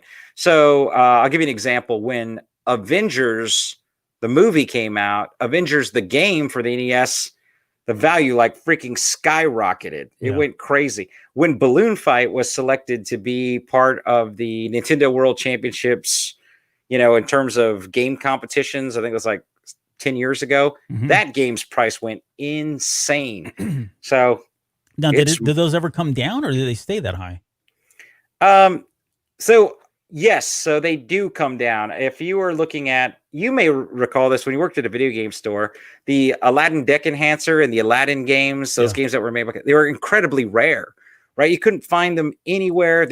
Asking price on eBay would be as high as like $2,000 for the set, right? And then somebody found a warehouse full of them and the market like tanked to nothing. So I got all of the entire set, right? Including the adapter. I think I paid maybe $60, and that's sealed new. Right. Yeah. Because there were just more so many reasonable of them. than 2000. Yeah. That's awesome. Okay. All right. Well, thank you for adding more time to the show. Let's, I'm kidding. I asked. I'm sorry. I'm kidding. Let's talk about the Superman reference in this chapter. It's pretty light. And we've talked about Superman before. It says the huge open space in the center of the sphere served as the club's zero-gravity dance floor. You reached it simply by jumping off the ground, like Superman taking flight, and then swimming through the air into the spherical zero-G groove zone. And this is a moment from Superman from 1978 where he's about to take flight. And this is the moment we talked about on the show. And this is now the third time I think that we've brought it up, where he says, say, Jim, woo, that's a bad outfit. And that's the guy that I mentioned. His name's Bo Rucker. Really nice guy. I mean, he's like, he does interviews to this day, and he talks about the film, and he's just very humble in terms of, who he is or whatever. But I just had to bring it up again because I really enjoyed reading that interview with him back when we covered him on a previous episode. But and then if you want to know more about Superman, and then we did the show about the films of Richard Donner as a bonus episode. If you listen to that, we cover this and all the other Supermans, all the good and the bad Supermans that are out there as well. Right. Okay. Superman the video game. Oh. This is your fault, Albert. Now Okay. we got like so many NES games, but All this right, is a disappointing game. What's the price? This game will get you for about $50 because this one's not the rare one, right? So I didn't bring downstairs the variant that has a Black Seal first edition. The Black Seal's worth a little bit more than this Gold Seal is, to the tune of about $30 to $50, depending on condition. Does this guy know how to party? Okay, all right. No, that's interesting. I didn't realize there was a Black Seal. Oh, All right, no, shut up. We're not talking about it. We don't have any time. All right, let's go. We're going to move on to R2-D2. Now, here's one that we could spend an hour on, which I won't. Yeah, video games. The reference. That's another 5 minutes right there. The reference at the center of all of that gear was the opening DJ, R2-D2, hard at work, using his various robotic arms to work the turntables. Now, R2-D2 first appeared in Star Wars back in 1977, which was written and directed by George Lucas. He was played by Kenny Baker, who was also in Time Bandits. Like I said, everybody that was little was in Time Bandits. And the characters of R2-D2 and C-3PO, they come from Akira Kurosawa's The Hidden Fortress, which was a huge inspiration for the story of Episode 4, A New Hope as well. But that movie came out in 1958. In the top right-hand corner, those are the two characters there. So that's Taihei and Matashichi. Those are the two characters. And they're kind of like they're the comedy, right? They're the comic duo in the movie. And not to say that they're like slapstick comedy or anything like that, but they are the peasants and the comic relief of the movie itself. Now, the design is interesting, the story behind that. So George Lucas had seen this movie called Silent Runnings, and he had in his head that he wanted something similar to the robots, and I have those in the bottom right-hand corner. These robots are the ones that were from Silent Runnings, and so he gave that over to... You're not sharing anything. Oh, I'm not sharing anything. Bob Saget. Hold on, let me pull this up. Sorry about that. There we go. There's R2-D2. There are the two characters from The Hidden Fortress, and there is the droids, Huey, Louie, and Dewey, from the 1972 film Silent Running. Hey, those things look suspiciously like those things that clean up the Death Star. Those little like robots that are running around. Mouse droids? Yeah, I think if you put it on its side and remove the legs, I can see it. Yeah. Yep. No, it's a good call. But yeah, so this is kind of where originally it came from, a couple different things in terms of like the inspiration for R2-D2. Now, for the longest time on the Cantina Cast, we had this theory that all of the movies were told through the lens of, and this is pre-Disney, but all the movies were told through the lens of R2-D2, right? And at the very end, we thought it would be really cool if it turned out to be these were the chronicles of his life. And he is a character that we absolutely love. I think everybody does love him, but he's a very deep character. And I said, it sounds really crazy, but you think about his traits, he's brave, witty, sarcastic, stubborn. He's legitimately a hero of the Republic, a legitimate hero of the rebellion. And, he's a retiree in the Resistance, but that's another story. And I don't know, I just kind of want to talk about like our favorite moments. Like if you think about R2-D2, what is like a favorite moment that you have for him? And it can be from any of the movies really, or it can be from any of the animated series as well. Okay. Favorite moment, him deactivating the trash compactor is my favorite scene with R2 in it. Least favorite is him. Oh, you've got it on there. The stupid flying R2. Come on, dude. So, why did you even put that GIF on there? That is a flying R2. It's terrible. Well, I don't have the flying R2 from Revenge of the Sith, and I think that's the one you're referring to, right? Where he kind of floats in the air and then does the fire down there and burns the B2 battle droids and all that. Yeah. But don't you think, and don't Star Wars, like, because I'm a Star Wars fan, but I would say like your fandom goes to 11, man. Like your fandom's it's at 11. Like, how do you explain the amount of technology in those prequels that don't translate later on in the story? Because there is a million applications for this throughout the 4, 5, and 6. Like the whole thing on Jabba the Hutt's thing would have been way less dramatic if I knew that R2 could just fly around and get him out of there. Yeah, I know it's a matter of convenience, and I get it. And I've heard that criticism, and I think it's fair criticism to say, why didn't they do this? But, he wasn't so much focused on that as he was storytelling and wanting to, make him the hero and all that. I think if you look at some of the explanations, is he's had modifications over time. Maybe these were removed. Maybe he didn't have fuel. I don't know. They really, if you listen to people that like the story group, they'll tell you not to focus on this stuff. And it's hard not to. I mean, it's like, okay, yeah, easier said than done. But you're right. And these are things that we definitely talk about on the Cantina Cast. Like, we really get into the weeds and break this down and really question why some of these things happen and why some of these things don't happen. And then we walk away going, well, that's just the movie and we're going to accept it. But yeah. Well, that sounds like something like a cheating girlfriend tells you. Well, let's not talk about that. Let's focus. Let's move forward. Stop looking back at the details. Yeah. You're still holding on to the past. My favorite moment actually is from The Last Jedi. And it's down here in the right-hand corner. Because up until this point, and there's a lot of great moments, don't get me wrong. I mean, it's really hard to kind of pick a favorite moment from R2 when he had so many, especially in the original trilogy. But in The Last Jedi, I think for all its criticism, I think this is one of the things that I think Rian Johnson did really well. You've got a moment here where you've got Luke Skywalker, who's finally come out of the shadows, if you will. He's back on the Millennium Falcon. He's got, he doesn't have that final push to get him to rejoin the fight, if you will. And you got R2 who comes out of the shadows, literally, and surprises him, and then plays this video, and it really just kind of harks back to Episode 4.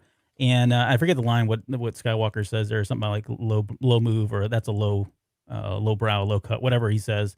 But this is my favorite moment because R2 doesn't really do a whole lot in the sequel trilogy, but he does have this one pivotal moment that kind of changes the course of this movie. And then if you really want to look beyond this with the Resistance and what comes later down the road, it kind of changes the course of all of that as well. So that's my. Hey, and by the way, I love The Last Jedi. I know we've never talked about it, but that is. Oh, nice. Yeah, I don't understand the hate for that movie. That was as well done as it possibly could have in the amount of time that he was given and the crap script that he was coming off of from the previous film. I would have said, shots fired. No, okay. Yeah. You know, ding well. Sacred Island. Watch the language. Yeah, I had that. That's what GR threw up there. I actually had that one as well, but I couldn't find one with the subtitles. So unless you've seen it and know what he's saying at that moment, I was like, well, I won't put it in there. But yeah, that is another great moment. Okay, we're going to move from R2 and get into our next reference. We're going to talk about these guys. So this is New Order.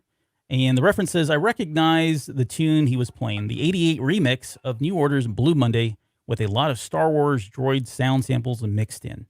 So Blue Monday is a 1983 song by the British rock band New Order, which was a band that started right after their lead singer of Joy Division committed suicide. I think he killed himself. Went through a bout of depression, ended up killing himself in 1980. The band at that time was Bernard Sumner. He was on lead vocals. Peter Hook was on bass. Stephen Morris on drums. And Jillian Gilbert, who they brought in, she came in to play guitars and keyboards, who the lead singer, Ian Curtis, was playing before he killed himself. So she stepped in, took his two components, and they moved Bernard Sumner over into lead vocals at that point. Now, this band has 10 studio albums. Their most popular wasn't here in the U.S. until 1993, which I was surprised to read that. And I remember when this album came out, it was the Republic album. It was a pretty big album. It's got some great songs in there, but I thought they were bigger. At least in my head, they were bigger growing up in the 80s than they were. No, I think, I just had a conversation with my oldest daughter about this because we were talking about who invented the moonwalk, and it wasn't Michael Jackson. Mm-hmm. It was actually the dude who plays Turbo in Breaking the Movie. Yep. Yeah, so we were talking through that, and I was like, yeah, I don't think you understand. Like, breakdancing music wasn't played in mainstream radio at all. Like you weren't going to hear any of it. You weren't going to see a lot of breakdancing, even on MTV, right? The king of pop doing the moonwalk was like blowing people's minds because it wasn't something where you had 50 channels. You had 3 channels. You weren't going to get that kind of exposure. I think the same is true for this movie because I do know that both me and you listened to a lot of Joy Division. We listened to a lot of New Order. It led into our love of The Cure, Depeche Mode, and that entire era where whatever that radio station that was on 98.1 that played nothing but that type of music was like our go-to. And when they took it off the air, we were seniors and everyone dressed in black that day. The day that radio station went back to playing pop versus playing all of those sad songs, mainly off of Republic from New Order at the time. Right. But I didn't realize until I joined the military that a lot of people didn't know any of that genre music. Yeah. And going back to the song, like this song was on the 83 album, Power, Corruption, and Lies. However, it was only on the version that came out in Australia and New Zealand. And it didn't make it out here until like late 1980s. And so this never charted in the US. But if you look at like Rolling Stone and Pitchfork, they rank this song like in the top 100 songs of the 1980s, and which is really bizarre to think about since it wasn't really a big song here. In fact, Pitchfork has this song above, or I think it's the album actually. I think they have the album Power, Corruption, and Lies ahead of Thriller, which I was like, then I don't know if that's really fair or not, but that can't be right. No, it is right. I don't agree with it. No, right? Yeah. Well, it can't be whatever their metrics are. I don't care how you're measuring it. This is it's a great album. I mean, I love New Order, but right. But not above Thriller. Sorry. Nice try. So this song did break into the US finally in 1988, which brings us to the reference here. And it was remixed by Quincy Jones. Go figure, right? John Podaker as well, and it was released as Blue Monday 1988. The intros are a little bit different, but it's essentially the same song. Mm-hmm. It sounds just very, the way it's mixed is different, hence the remix, I guess. Now, this song was originally allegedly written in response to New Order fans who they would come out, do a set, do their show, and then they would leave, and they wouldn't come back for an encore, and they didn't want to do an encore, right? So they wrote this song, and I don't know if this is true or not. This is coming from them, but they wrote this song because they thought, well, let's just make a song that we can go back out on stage when they call for an encore. We can hit play like on a keyboard somewhere and just let it play. And that's why you hear the song doesn't really have a lot of lyrics. There's a lot of synth in it, and there's a lot of long intro. They just wanted something they could go out there, hit play, then go back behind stage and appease the fans that they came out and they did an encore, which seems kind of like a jerk move thing to do, but that's where the song came from. Now, once they did that, they realized, wow, this song's actually a hit and people really like it and it sounds great. And so it kind of took off from there. 1998, Orgy did their remake of it. And I remember that very vividly because this song was all new again. And that thing went on. I mean, it was huge when it came out. It made it to number 56 in the Billboard here in the US. For the top 100, it made it to number 4 for US Alternative, number 2 for US Dance, and number 18 for Main Rock. So it hit 4 of the Billboard charts when Orgy released it in 88. And I don't remember, do you remember UPN would play this song on their, like, they would show the UPN logo and they would play New Order's Blue Monday in the background? You know I don't recall that. And if they were, I would have hated it because the music of this, and like you brought it up, like 88 was re-released, Blue Monday 88 was re-released, but it was only because Substance was such a hit, right? Substance became a big hit in 86. And my favorite song from them, which is, on that album, New Order 1963. You know it. I know it. Yeah. Yeah. So that album came out, and I think that's why it got that second pitch. I mean, what else would it be? Yeah. No, I get it. We actually created a music video in high school to New Order's 1963. You remember that? I'm sure you have it. I do own it. And in fact, that video, which I will share with your Patreon at some point in the future, has you dancing in that horse head outfit. It also is it to this song? To 1963? Yes, it is. Yep. It was a recruitment video. Remember? That was the assignment. We needed to make a theater recruitment video, and we made it to this song. Well, to that. It was a very Glee thing to do, by the way. Yeah. You should get that on digital and send it to me. We'll throw it up as a Patreon exclusive. See how many people start shelling out money for that thing. I was going to see how much money you were going to shell out for me not to show it first. See where the real money's at. Yeah, let's see. All right. Holy crud, we got to get going. Okay, let's move on. Let's talk about Hitchhiker's Guide to the Galaxy and Klingons. Kind of an odd group here, but the first reference says his record crate bore a "Don't Panic" sticker and an anti-Sixer logo, a yellow number 6 with a red circle and slash over it. And the second reference comes from, he says, when I reached the bar, I ordered a pan-galactic gargle blaster from the female Klingon bartender and downed half of it. So the "Don't Panic" sticker, we've talked about Hitchhiker's Guide to the Galaxy. If you've not read this album, by the way, if you've not read this novel, you've got to go read it. Like, it is hilarious, like beginning to end, some of the best sci-fi. There's so much stuff in here, and it's not really heavy sci-fi. It does get a little bit heavier towards the ending once they get out into space and everything, but there's just great comedy in here, and you realize how many people were influenced by this book, like Ernie Klein, Neil Gaiman. The list goes on and on in terms of number of people that have been influenced, but it's an awesome book, so go read it. But on the cover of the Hitchhiker's Guide to the Galaxy is this sticker that says "Don't Panic," and there's a moment in there where Arthur Dent, who's kind of the main character, he's the human, says, "I like the cover, don't panic. It's the first helpful and intelligible thing anybody's ever said to me all day." So that's kind of where it comes from. You can see the "Don't Panic" stuff in a lot of different places, including what I'm showing here on the screen.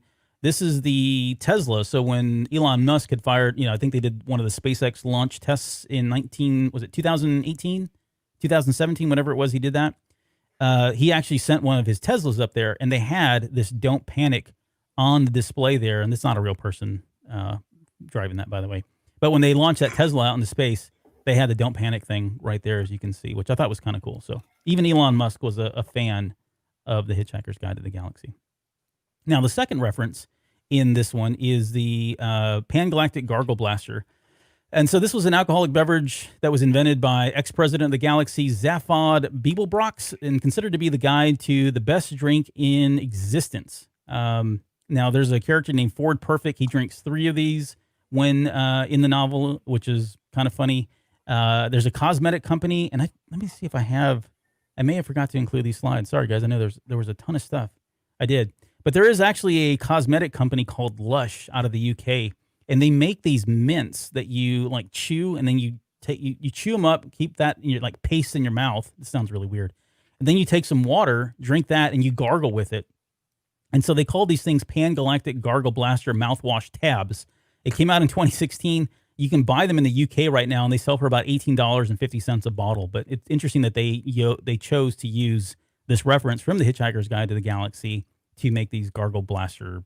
Oh, not in the UK, sir. You're not going to make it a day in the UK without seeing a Doctor Who reference. I promise you. Oh, well, that's another one, yeah. Yeah, it's like Star Wars references here. They're just everywhere. They are. All right, let's talk about Klingons. And this would be fun here. Let's see. Is that a Klingon? Those are all Klingons. That's what the Klingons looked like. Looked in the Next Generation, and then looked like in modern television series. But originally, Klingons just spoke English. They had been properly gentrified in the original series and just walked around. Their only notable features were Fu Manchu mustaches and crazy eyebrows. And it wasn't until 1984 when an American linguist named Mark Okrand actually was tasked by Leonard Nimoy to develop this language and flesh it out. So the first time Klingon was spoken on film was during the first Star Trek, the motion picture movie, right? And so when they were looking at making the third movie, he said, "Look, man, I don't want people just," I'm sure he didn't say it like this. Look, bro. It was like, "Hey, look, bro, I don't want these guys speaking gibberish. I want you to go full token on these fools, and I want you to go ahead and write me a language that we can use." So that's what he did. Interesting. So, I guess I've heard you can major in this. Like, this is now an official language. You can go to a university. I mean, I don't know what universities, but you can go to university and get a linguistics degree in Klingon. Bagnop, Albert, which means you're in luck. Oh, I see. You've done some research here. I couldn't tell you if I couldn't tell you if that was really good luck or you're in luck or you've even said that correctly, but go on. Please. I'm sure I didn't. But the cool thing about Klingon is it's largely pronounced in the phonetic. You don't have to worry about, like exactly as it appears. But it is extensively taught as a language in the Migros School in Switzerland. There are a number of universities, UCLA, and of course, right there in your hometown, UT Austin, that offers courses such as Klingon and beyond. In fact, I have the syllabus for that course from UT did Austin. You send me that? Is that this thing here? There's your instructor Worf right there, showing you a little something. Now, granted, most of these courses use Klingon as a background, but also explore Elvish. It's just a tag to talk about linguist theory. It's not really, with the exception of those crazy Swiss who are, no kidding, teaching people Klingon. Most of the American accredited universities that are teaching this as a 200 or 300 course, it's specifically about understanding the mechanics of language, regardless of what it is, and usually draw from all different types of fiction in order to get there. So do they pick Klingon because it's an easier language to teach those kind of fundamental things? Or is it, I mean, why Klingon, or is it just the popularity? Well, typically it's two, right? So Elvish is usually picked, and Klingon both of those are highlighted because the people that developed them went into the weeds to make sure that the structure was unique.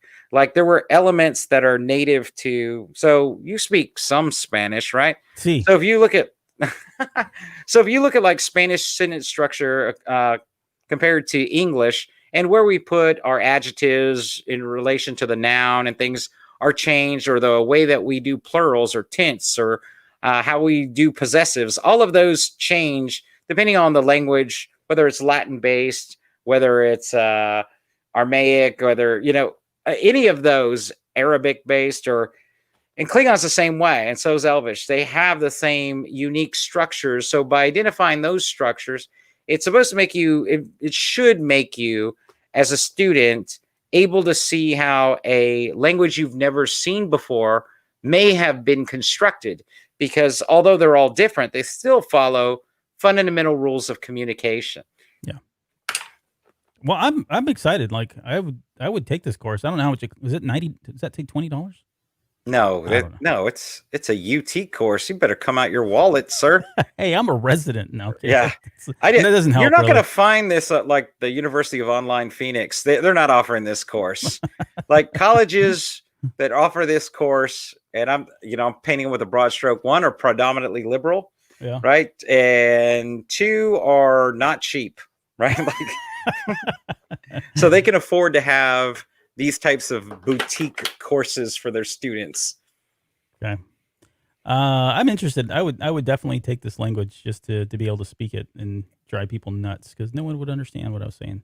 Well, do some background. You can read both these books, and that's going to get you to a starting point, because that's all that's really in the syllabus. I wonder if Ready Player One's been translated into Klingon.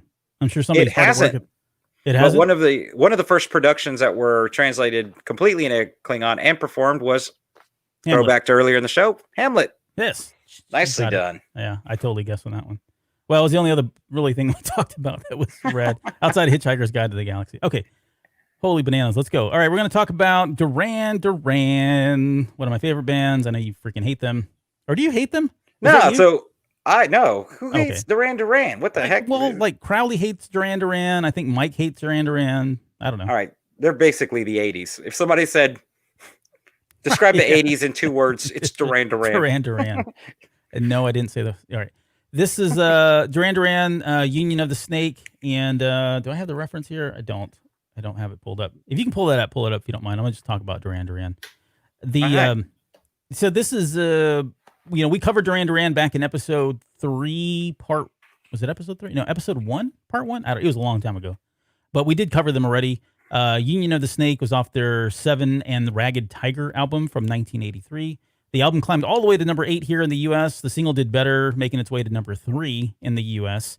And I guess, I'm not going to really break down the band because, like I said, we've already done that. But this song has got a very interesting background in terms of its origins and what the meaning behind this song is. And I guess since this, we probably have kids listening to this show, all I'm going to say is it has to do with sexual relations. How about that? We'll just leave it at that. So that's Duran Duran. That's the Union I'm of the not Snake. Following. I didn't follow that at all. You want me to break that down? Well, you see, there comes a time in every man's life, Will, where... You see, Billy? Well, did you get the quote? Oh, I didn't. Sorry, I got Yeah, distracted. We're I was moving on. looking- We're going on. Yeah, don't This is stop this train. This is a locomotive. It's all runaway locomotive. Let's talk about Glenmorangie single malt Scotch whiskey. Do you know much about whiskey? I do. Okay, I've got questions. Here we go. So the reference is, she shouted at the barkeep, "Glenmorangie on the rocks." I smiled to myself. Connor McLeod's I favorite love drink. the way you're saying this, by the way. So it's clear you don't drink whiskey. No, I don't. Connor McLeod. Glenmorangie. Glenmorangie. I'm gonna. The next time we go out together, I'm gonna take you to a bar and I want you to order it just like that. Okay, Say, can I have a Glenmorangie, please. I want it neat. Neat. Whatever that means. Dressed. I've heard that before. You don't ask for a whiskey dress. What's wrong with you, man? Why not? You can't ask for it. What does that mean, dressed? So dressed is typically how you order a beer, right? So if you ask for a beer dressed, it means that you want salt and lime on it, right? You can Well, maybe I'll take a Glenmorangie dress. Dude, that would be like a sign out of like a skit out of the Three Amigos. You walking into a bar saying, "Give me the," I can't even say it wrong again. Glenmorangie. Glenmorangie. It's almost offensive as, do you have anything else besides Mexican food? That's from the Three Amigos. Okay, so, oh boy, where were we? He says, Connor McLeod's favorite drink. Man, did I love this girl. Now, so Glenmorangie, Glen, whatever you say, however you say this. It's okay, a we're single... gonna say it just one time. Glenmorangie. Is that how you say it? Yeah. Oh my goodness. Okay, whatever. Glenmorangie is a single malt Scotch whiskey. Now, I really earnestly tried to go and do the research to figure out, like, what the heck is the difference between single malt versus, like, I saw double malt, and then I saw an article that said there's no such thing as a double malt. And here's what I gathered. If it's a single malt, and I'm going to screw this up. If it's a single malt, then it's only used with barley, and it's only in one distillery. The minute it goes to another grain, and it can be a lot of different grains at that point, then it's considered a double malt. Yes, that is probably the easiest definition, without getting into like single grains and multicasts and like. Yeah, it can get complicated. That's probably the best way to do it. All right. Well, it's a whole a science, and it's a whole culture that I'm not a part of. I'm not in the circle of this stuff, so it is really interesting. So yeah, I would have ordered one dressed for sure.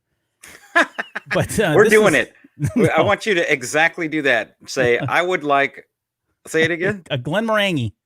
Glenmorangie. Dressed. I just want to see what the bartender does. Hey, good one, dude. What do you really want? He's going to bring it to you. It's going to be on fire. This is all right. We're not going to talk about anything else. Because this is a reference from Highlander again, 1986. That's the scene there where he orders the drink. I'm going to go back and listen to how he orders the drink. Maybe he does say it. I don't remember if he does or not now, but maybe he's saying it wrong too. Yeah, but that would be appropriate for him. Like he's trying to be cool. Oh, okay. He gets a pass, but I don't. That's fine. All right, let's talk about beaming. No, get your head out of the gutter. We're going to talk about Star Trek. And the reference here, he says, all eyes turned upward toward the DJ booth where R2 was currently dissolving in a shower of light like someone beaming out in an original Star Trek episode. Star Trek. So, and obviously the series has people doing teleportation and beaming and all that, but I'll turn it over to you to kind of give us the first part of this here. Yeah, at its root, the use of transporters is basically teleportation. And teleportation has been in fiction since Shakespeare's The Tempest, right? It's very common in sci-fi. There's numerous examples of that. And with that, let's play today's Gunter Games and see how much Albert knows about science fiction transport units. I'm going to be showing you a series of pictures, Albert, and I'm going to need you to guess what film that transporter is referenced as. And I try to move them into level of difficulty, right? So I try to arrange them accordingly. So let's go to the next slide. The next this is just all of the... So the transporter itself has been featured in every Star Wars movie, and that's kind of the evolution of the transporter between films. So let's go. Image one, we're going to start at the upper left and move to our right and then down and continue on. Okay, I think I know most of these actually. Ooh, the middle one is surprising. Okay, top left-hand corner, that is Nightcrawler from X-Men series. Teleport. Right. That's my favorite one, by the way. And not from this, but from the X-Men 2 with the gas, the purple gas Right. that it left behind. Oh, yeah. That was really cool. That's the Fly. That is a Stargate right there. Yes. Next is the Transformers one. Oh, give me the name. That is the the computer was Teletran 1. It allowed them to transfer to Cybertron and go back and forth between that and Cybertron. I need Jeremy here. I can't think. I don't know. Space Bridge. Space but, Bridge. Hey, okay. I'm still giving you a full point for all the random trivia that wasn't the name of that. Nicely done. Yeah, thank you. Okay, now this middle one, what is this? Now, what Albert is looking at is a picture of a woman standing in what appears to be a black closet. She's wearing a green dress, and she's being escorted out by a man wearing a loosely fitting black shirt and long golden locks. I'm going to pass on this one. I don't think I know that one. Sir, that is Logan's Run. Oh, it is Logan's Run. Okay. That's fair. 60, what year was that? 60 something. I have no idea. All right. The next one. What in the world? Is this Willy Wonka? Yep. I'll give you credit for that. That's Wonka Vision, but we'll give it to you. Yeah. All right. The next one is from Thor, Bifrost. Yep. Okay. The middle one here, the next one is Harry Potter. Yes. That's Spaceballs. I know that one all day. Oh, for sure. Oh, boy. And that last one. Lost in Space? No, they never had transporters. Hold on. Nope, but we have recently referenced this show. Doctor Who. Nope. Dang Flash Gordon, but the original 60s version. Oh, Flash Gordon. Okay. Excellent. Overall, outstanding. Great job. I didn't think you would get a couple of those, but yeah, two of them I weren't familiar. Well, the last one was pretty obscure. Okay. Excellent. Well, good on me. Thank you. Nicely done. All right. So you're going to bore us to death now with Quantum Physics 101.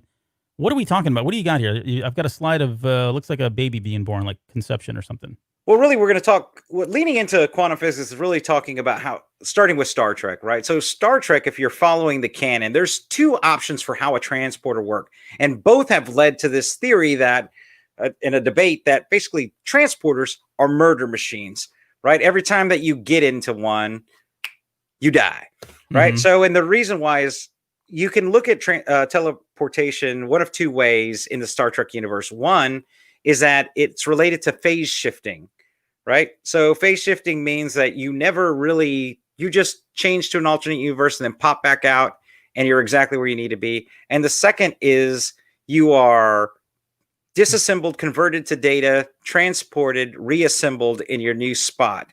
Now there is support in Star Trek episodes for both of these. Like they write stories around both of them. And when people talk about the conflict, they use the same argument that you just used to defend Star Wars when we talked about R2-D2's abilities. Mm-hmm. So the real question is this ever going to be a thing? Can teleportation ever exist? And there is some evidence to that. And Dr. William Wilkins is here to explain it to you. In Quantum Physics 101, there will be no college credit for this portion of the course. But I'm going to talk about quantum mechanics until such time as Albert interrupts me and tells me we didn't move on. So we are going to talk specifically about quantum. Am I on the right slide here with the cats? You are. Okay. Right. So yeah, we're going to talk about Schrodinger's cat a little bit. So we're going to talk about the physics of particles versus the physics of the observable world. So what we consider traditional mechanical classical physics, right? Things that we can see. For example, if I throw a ball up and it comes back down, it's predictable. I expect that that's going to happen. And there's all kinds of observable evidence that occurred. Mm-hmm. And there are rules by which the observable world exists. But at the quantum level, that's not the case, right? Objects don't appear in a single space or occupy a single space like they do in the macro universe that we're used to operating within. So you may have an electron that's circling a hydrogen atom that's occupying multiple spaces simultaneously. Okay, let's talk about Star Trek Next Generation. Here we go. This is if there was, I'm gonna put the gong the gong sound, because that's what I'm giving you. We didn't even these people are now uninformed about photons, light particle linkage. I'm sorry. No, we're not doing this. Will Wilkins, you're talking about electrons, and forget it. You're out of here. Star Trek Next Generation, 1987 to 1994, 178 episodes. There's a reference. We're moving on because I didn't write the reference down. Next up, Billy Idol. Billy Idol and Rebel Yell. So this is a song that came out in 1983. The reference says he waved to the assembled, then queued up his first track and dance remix of Rebel Yell by Billy Idol. Billy Idol is also known as William Michael Albert Broad. Otherwise, he's got both of our names in there. I just realized it. William Michael Albert Broad, otherwise known as Billy Idol, was born in 1955 and went on to be a huge singer, songwriter. He was an actor at one point, although I used the word air quotes on that one. He had a number of top hits. What was the movie where he played himself? You remember that, where he was on a plane? Yeah. Was it it was a 90s movie? Yeah, The Wedding Singer. Wedding Singer. Yeah, that's right. Yeah. He was good in that. But he played himself, so I guess I would expect that. He had a number of top 10 hits in the U.S. and the U.K., further and even further abroad, pretty much all over the world. But in 1983, he released his second album, Rebel Yell, which contained the title track, Rebel Yell. The song went on to reach number 46 in the U.S. and was re-released in 1985. Idol heard the name, he heard Rebel Yell, and I'm using quotes there. He heard that after he saw Mick Jagger, Keith Richards, some other people from the Stones. They were all kind of sitting around, and they were literally drinking this bottle that I have here of whiskey called Rebel Yell, and I think that is the right one. I don't think there's another one that's like that. But have you ever had this whiskey? Had you heard of this before? I don't know how in like whiskey land, how high up this ranks with other whiskeys. Oh, this is trash. No, so this whiskey's known to have existed since 1846. You can see that on the bottle there. Yeah, but this is the same company, Luxco, I think is the name of it, which sounds eerily familiar to the name of the company that makes that bear in Toy Story. Anyway, this company makes bottom shelf liquor. They're known for making like not high quality spirits, but incredibly intoxicating liquors. Kind of like so they make Everclear, for example. Oh, right? Here we go. Yep, Mad Dog 2020. Yeah. So if you're getting a whiskey from the same company that's making it, in fact, if you look at the description of how they look at Rebel Yell, how they define it, they call it a single malt bourbon whiskey. Is that a thing? You can't be all these things. That's just I wouldn't know. It sounds like good marketing. I would have bought it. Yeah, that looks like the only effective use of this is Molotov cocktail. Gonna burn something down. That's what we're that's using it. The music video is I don't know. What's your take on like concert videos? Do you like concert videos, honestly? I think they work. Bon Jovi did it a lot on the Slippery When Wet. I thought that worked. I thought that portion of videos is what made David Lee Roth. Like if you go watch him perform today, which I saw him, in San Antonio, I think the year before last, he's still jumping around and kicking and doing all kinds of crazy. Is he doing the air splits and all that too? No, I don't remember seeing that. And some of the kicks were slow, but still better than I could do. Yeah. They don't want to throw his hip out. I don't know. I'm not a big fan of concert videos. To your point, think that one or two maybe you're okay or there's something good, but it seems like it's always the same thing. And I particularly don't like, and it happened a lot in the 80s, and I get it. I'm not trashing this, but it happened a lot in that time, mostly because they would stage the audience, right? You could tell that they're really not at a concert. It wasn't a live capture. So you question whether or not, the choreography that they're doing was, on the fly and part of their normal routine, or if they were doing it for effect. When you get to like Motley Crue, right, and that whole, what was it? What was the song where what's his name's drum set came out of the stage and then rotated? Several of them. Yeah. He had all kinds of crazy drums. But that stuff like that is cool because it's different. But when they're just on stage like this video where he's singing, I'm like, okay, yeah, Billy Idol, cool. I really don't need to see you. I get it. I think what it did do for him, though, is it did establish his look, right? If you think about it from that perspective, there were a lot of people that maybe had never seen him. He's on the album cover, but you got to see him in full effect, and even though it did look like a fake crowd, I thought it worked. But I don't know. I'm just not the biggest fan of concert videos. I always like when they go out of their way to make stuff like Safety Dance or whatever. Or Duran Duran. They knew what they were doing. Or Duran Duran, yeah. And that video does have a lot of people dressed in high quality 80s fashion punk rock stuff as well. I love this song, by the way, and I love the album. I think this is like one of the staple albums that you would want to present somebody with when you said, here's what music in the 80s sounded like. I definitely would go to this one. Oh, this is in my karaoke rotation. The album itself or the song? Oh, the song. Yeah. Well, I don't do whole albums. All right, folks, sit down. I'm going through Rebel Yell the album. Yeah. I had to custom make some of these because they don't exist. Look at JR. He's picking on one of my favorite band member, artists, but yeah, that's very true. That's the worst part of that. Cox. Hey, baby. Yeah, and he throws a mic back. No, sorry, Bruce. There's a reason that he's dancing in the dark, and it's because that dude can dance. Yeah.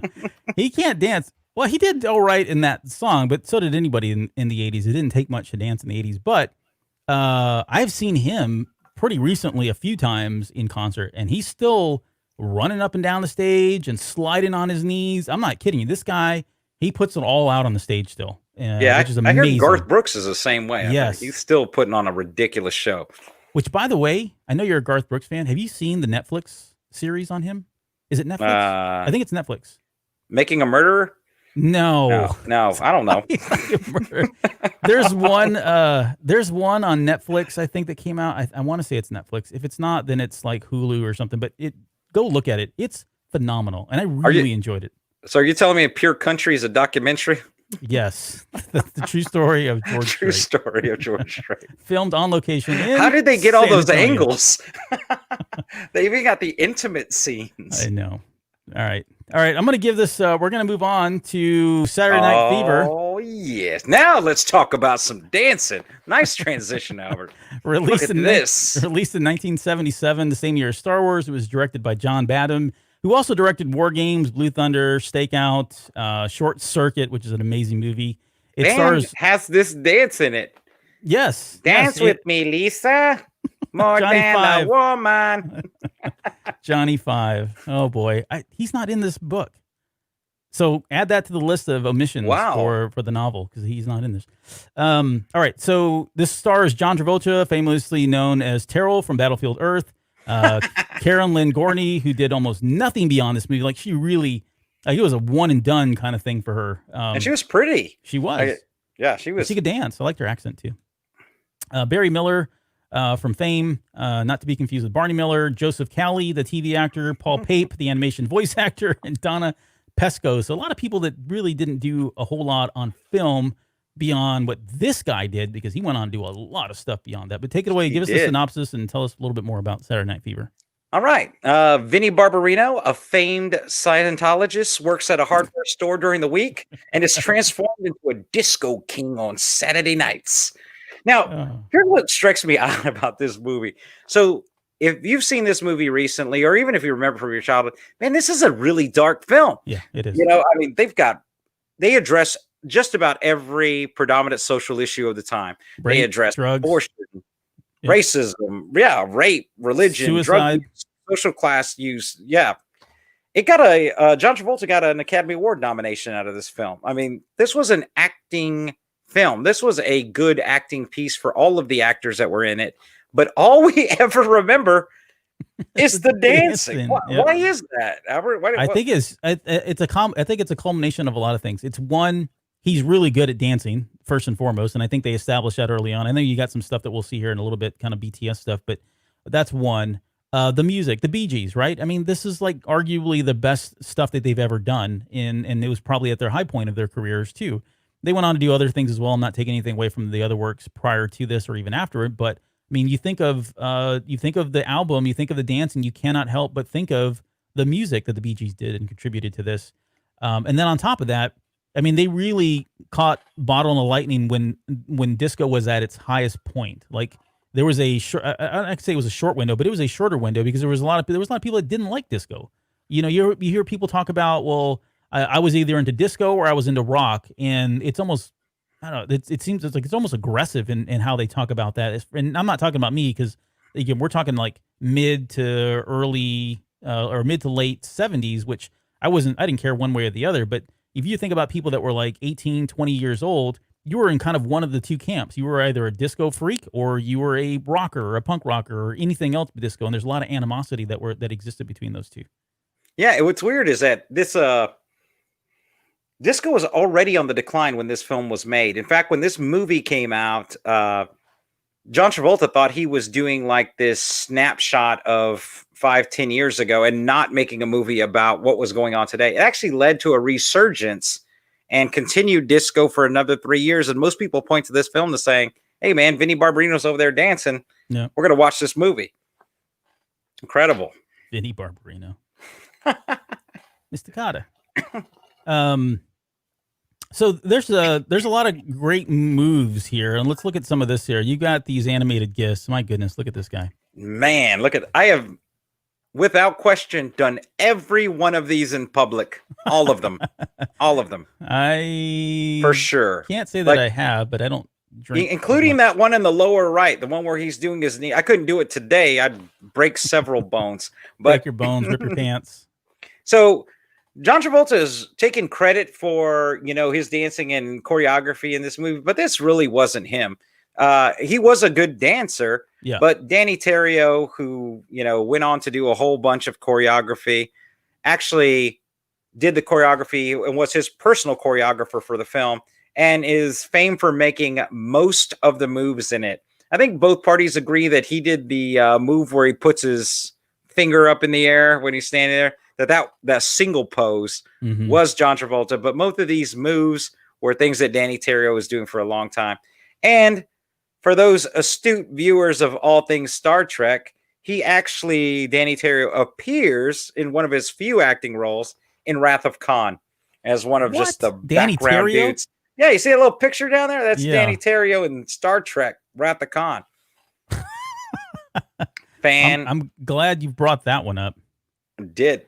Hey, that dance floor, you could have bought that. It was auctioned back in 2017, went for $1.2 million. Who got it? Do you know? Was it anybody that we... it was like some movie house.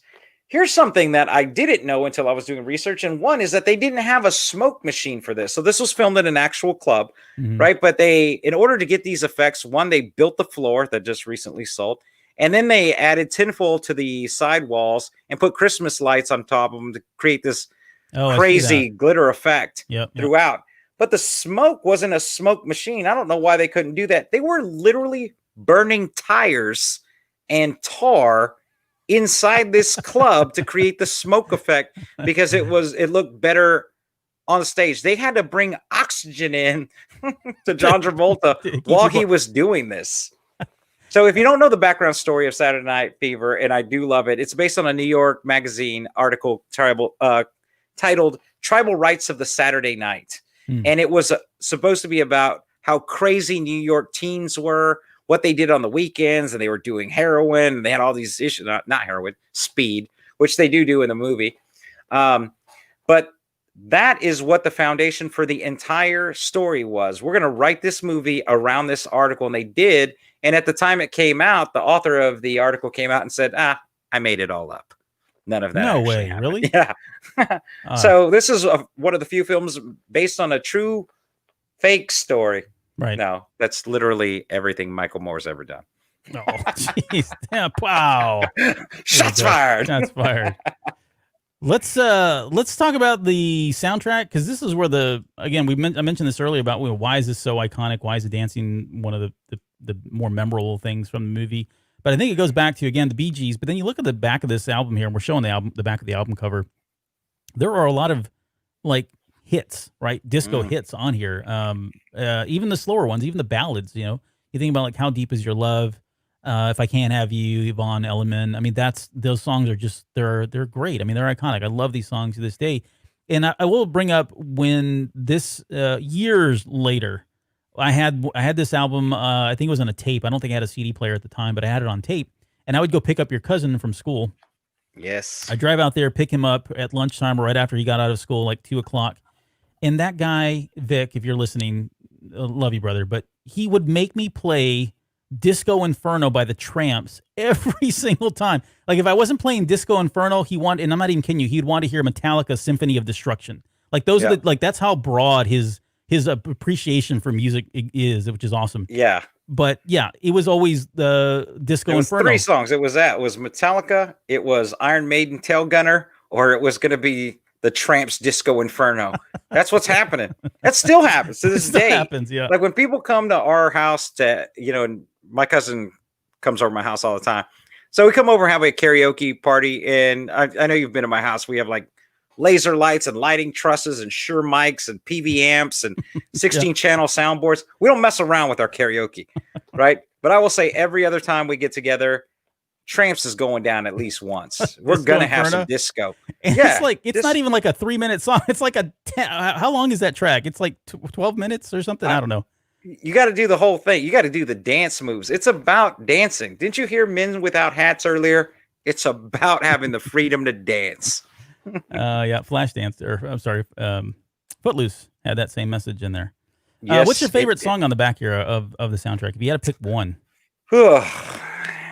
I don't know. So this album's definitely my top 25 of all time for sure. Wow. Gonna be in there. Different moves for different moods, if you know what I'm saying. My wife would not get down with any of this, but I would say favorite on the track, You Should Be Dancing. There's no way not to dance. Yeah, well, that's the one we're looking at we're looking at these here. That's a song that's playing when he's doing that.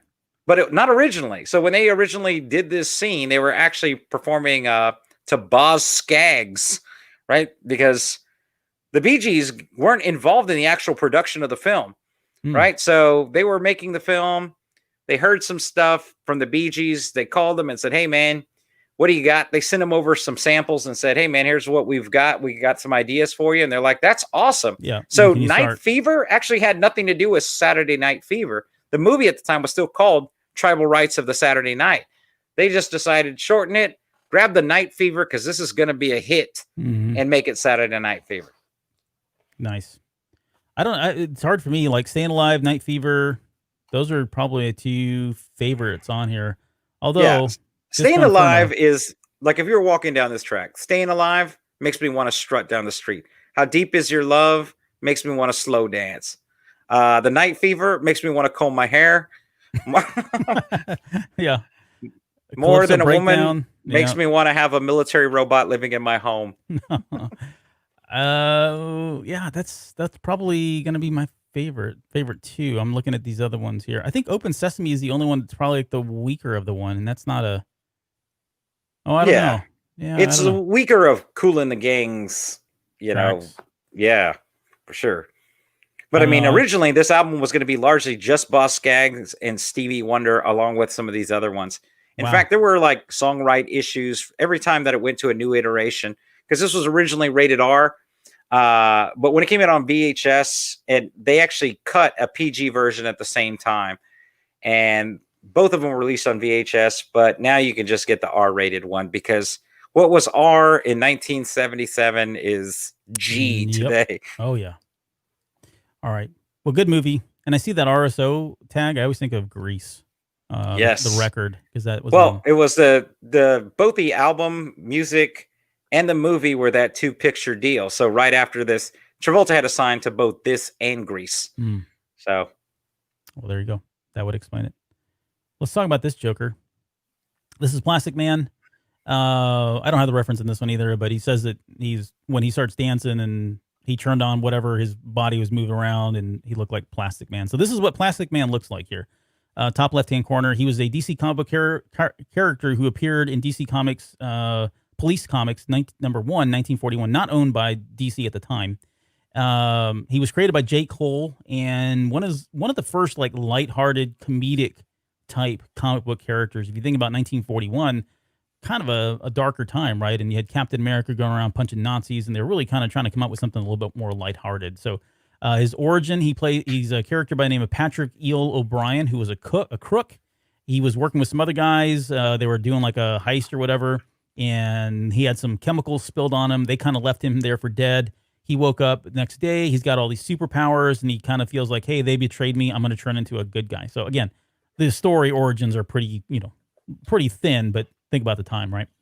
I wasn't a fan of Plastic Man. I was a fan of the Plastic Man TV show that came out in 1979 to 1981. I did watch that, and I've got some pictures of it here.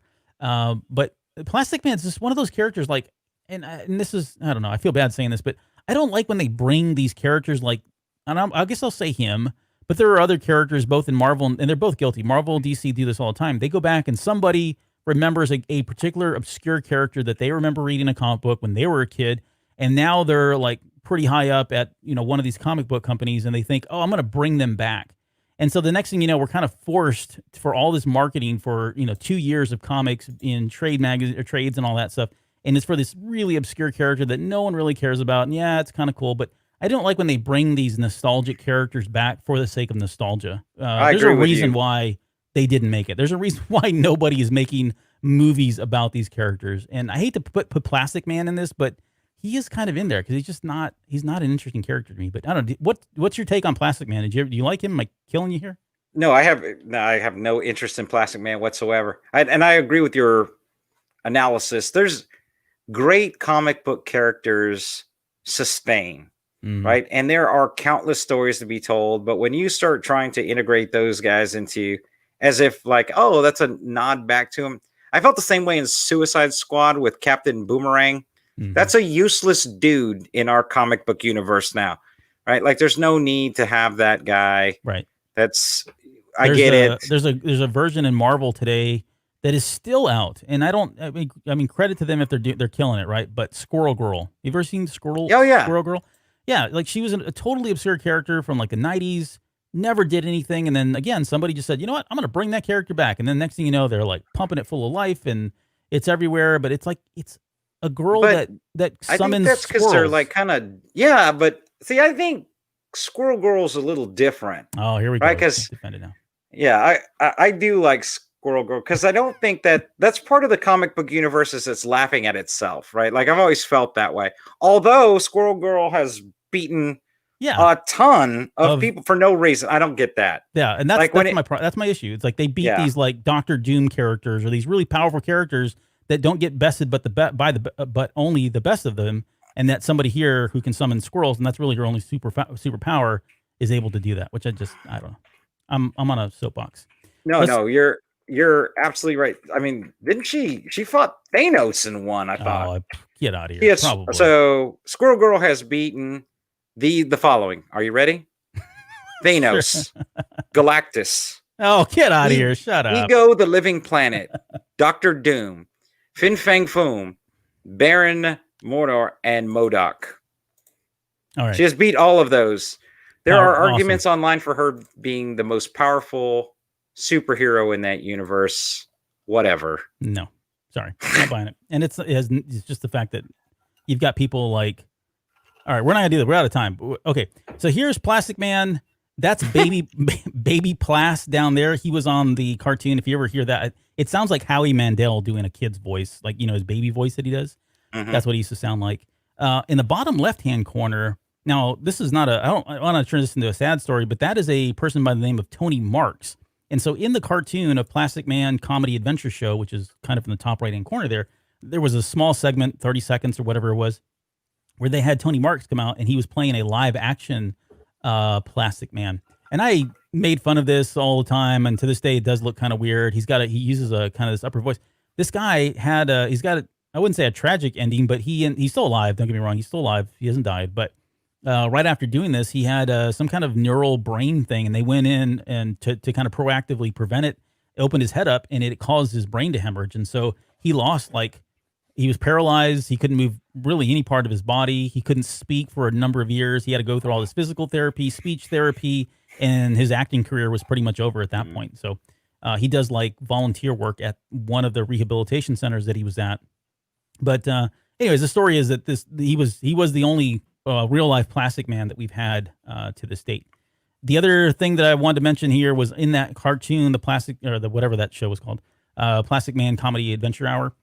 This was our comedy show. They had other characters like Ricky Rocket in the top left-hand corner. You had Mighty Man and Yuck So Mighty Man was tiny. He was like really, really tiny. And you had this dog that wore a doghouse on his head. That in the middle there is Fang Face and Fang Puss. And yeah, it was just a bunch of obscure, and Baby Plas, which I was on the previous screen. It was really a bunch of obscure characters, but we talked about this before. On Saturday mornings, like, you just watched whatever the heck was on, right? You didn't have a really strong opinion of, oh, I'm not going to watch that cartoon. Oh, what are you going to go do? You didn't have anything else to do. There was nothing else to watch. So I did watch this quite a bit, and I do recall it, but I wasn't a big fan of any of these characters at all. And they were all Hanna-Barbera characters, of course. So. Right. And Hanna-Barbera kept that, like, that whole thing has the same animation sequences of freaking Jabberjaw. Remember that? Yep. They call him Jabba Jabba Jabba Jabba. Okay, I'm not going to go do the whole thing. And there's our stinger for this show. All right, Cyndi Lauper, Time After Time. Let's see. When the song ended, Og took a bow, then queued up the slow song, Time After Time by Cyndi Lauper. All around us, avatars began to pair up. And Cyndi Lauper was born Cynthia Ann Stephanie Lauper in 1953. She was a huge mega pop star throughout all of the 80s and even into the 90s with some songs. She released 11 studio albums, sold over 50 million records worldwide. Her debut album, She's So Unusual, came out in 1983, and her follow-up album, True Colors, in 1986. Both reached number 4 on the U.S. Billboard charts. She's So Unusual produced a ton of hits. Girls Just Want to Have Fun, Money Changes Everything, She Bop, All Through the Night, and of course, Time After Time, which didn't come out until 1984. It came out like a year after this album release. But when you think of like Cyndi Lauper, like, is there a particular song? Is there a particular music video? Is it her time in like the WWF and WWE? Like, what is it? I didn't even know that. Oh my goodness, really? Yeah, she's no. Go on, but just tell me this, and I'll explain that here in a little bit. Okay, so Cyndi Lauper's best song from my perspective is True Colors. I love that song. Time After Time, a close second. I think those two songs, like if you listen to She Bop or Girls Just Want to Have Fun, those are 80s songs. Yes.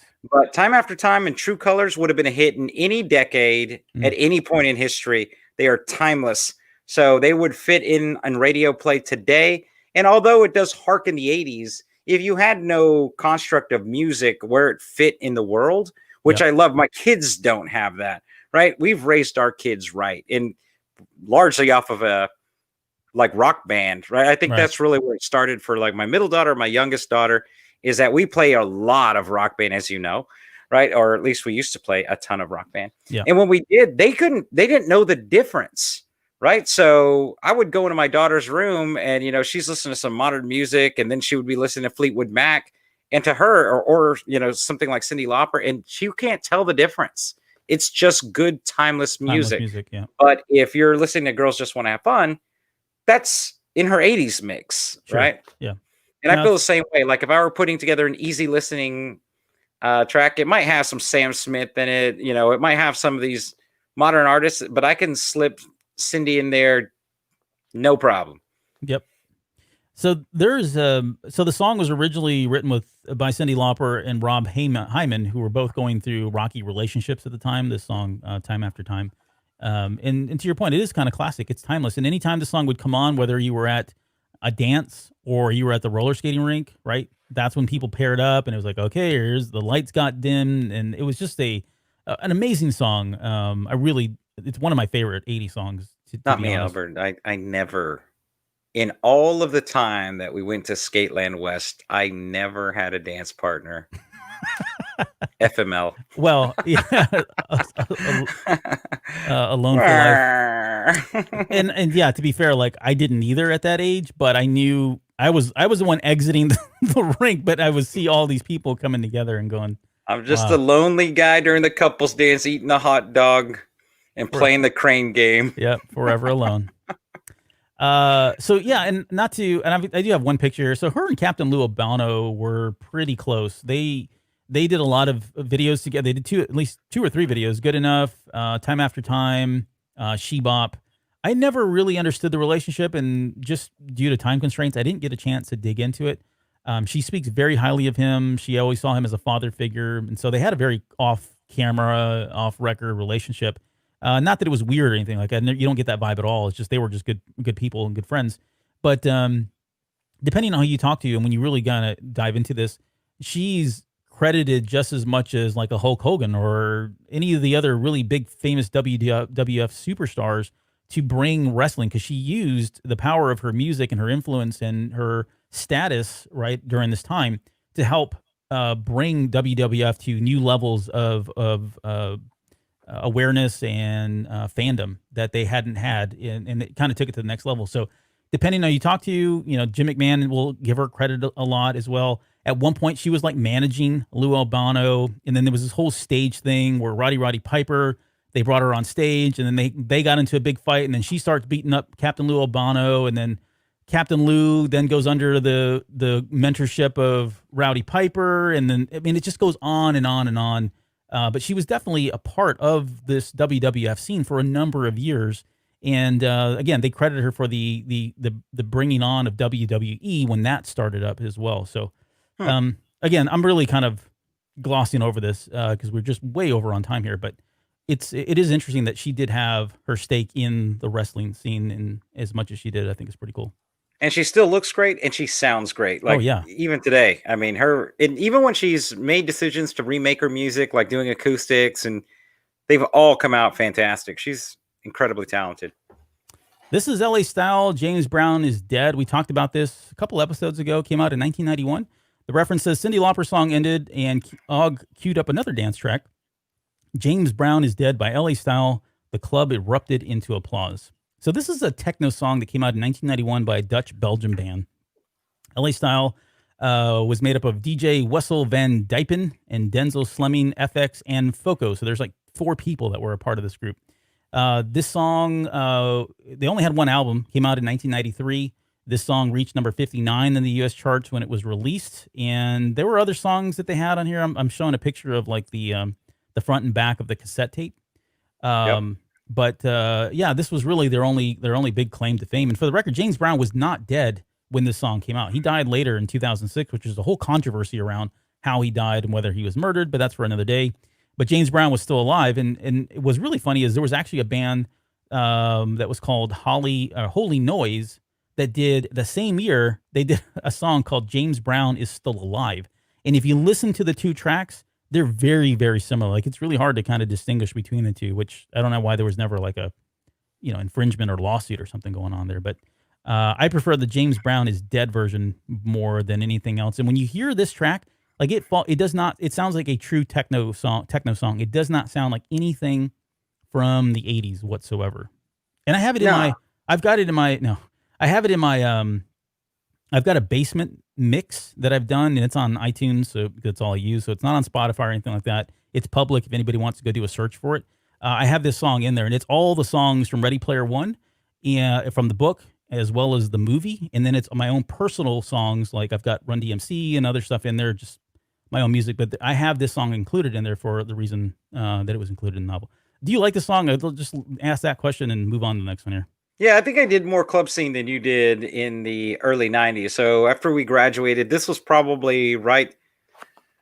I guess the best way to understand it, even though the song came out in 91, we're talking about coming out in Europe in 91, right? So this is still pre-YouTube era. So it took 2 years for that sound to make its way. And typically the way it worked was Europe to New York to California, and then trickle its way through. And as Michael Scott famously said, or not Michael Scott, what's his name? One of the characters on The Office says, and then 6 years later, it gets to Scranton. So it's probably Jim. Yeah. No, it's what's his Dwight? God. Nope. The young guy. Tim. Had the drug problem. He's a producer. He's an executive producer. Yeah, I know he is. I can picture him. He's a writer. Ryan. He came back, left, came back. Must be getting late. Anyway, so this song, yes, I have danced to this song. I may have danced in a club to this song with my wife circa 94 because it was still in rotation at clubs then. Nice. And it was cleanly in the 90s techno space. So there was a club we would go to that played pop music, and that was called Midnight Rodeo. And then there was another club that played nothing but club hip hop music, or not hip hop, house, what became house music, but techno. And that was called the Upstairs Club. It was all black with neon. It's exactly the club you would think it was. right? Everybody way too cool to actually be talking to one another. One of those clubs, yeah. Yeah. I say that Good like I know what I'm times. talking about. Okay, let's get to the next. We're coming down to the end here, I promise. So this is, let me pull this up, and here we go, Blondie. So Blondie, the reference, let's get this party going again, shall we? He said, dropping a needle on a techno remix of Atomic by Blondie. It took a moment for the shock to wear off, but then everyone started to dance again. So Blondie was formed by Debbie Harry, who you see there in the middle, the beautiful Debbie Harry, and Chris Stein. Blondie is an American band. They started in 1974. They had an album that just came out like in 2017, I think. So they're still doing music, cranking out music here. And Blondie was huge. The song itself, Atomic, came out in 1979. There's no real meaning to this song. Like she's on record as saying that the band was kind of playing through the music and she was literally spouting randomness, right? Of like, your hair is so beautiful, I think is one of the lines in there. Like, means nothing, and just kept the lyrics. So there's really no like hidden meaning behind it all whatsoever. There are no shortage of remixes that have been done of Atomic. It's a great song that lends itself to like dance tracks, and then certainly remixes after that. The one that I think he's referring to in this quote, where he says it was a remix of Atomic by Blondie, I think it's a 1994 version, which was arguably the biggest version that's ever been released for Atomic, and it was put out by it was called Diddy's 12-inch remix of Atomic.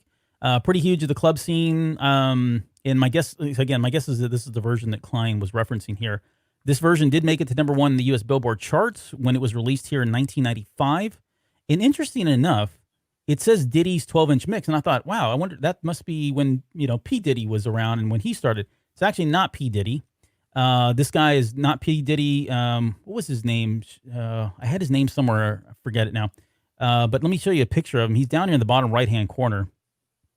That's him. That's the Diddy who did the remix of the 94 version. But he is the guy that went and took on Sean Puffy Combs and sued him for the use of Diddy, and he won.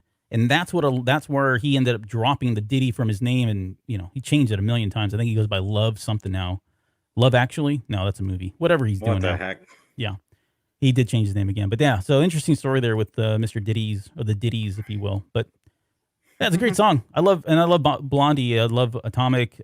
We could certainly talk more about this, but what are your thoughts on Blondie? You big fan or not? No, not a big fan. And she's beautiful. She's talented. I think what always struck me, just makes me cringe inside, is in several occasions she has tried to take credit for being the inventor of rap music. And it makes me want to vomit, right? She said it in several interviews. I hate that. No, you didn't. Rap's been around since DJ Herc back in 1973, right? It's a cultural issue.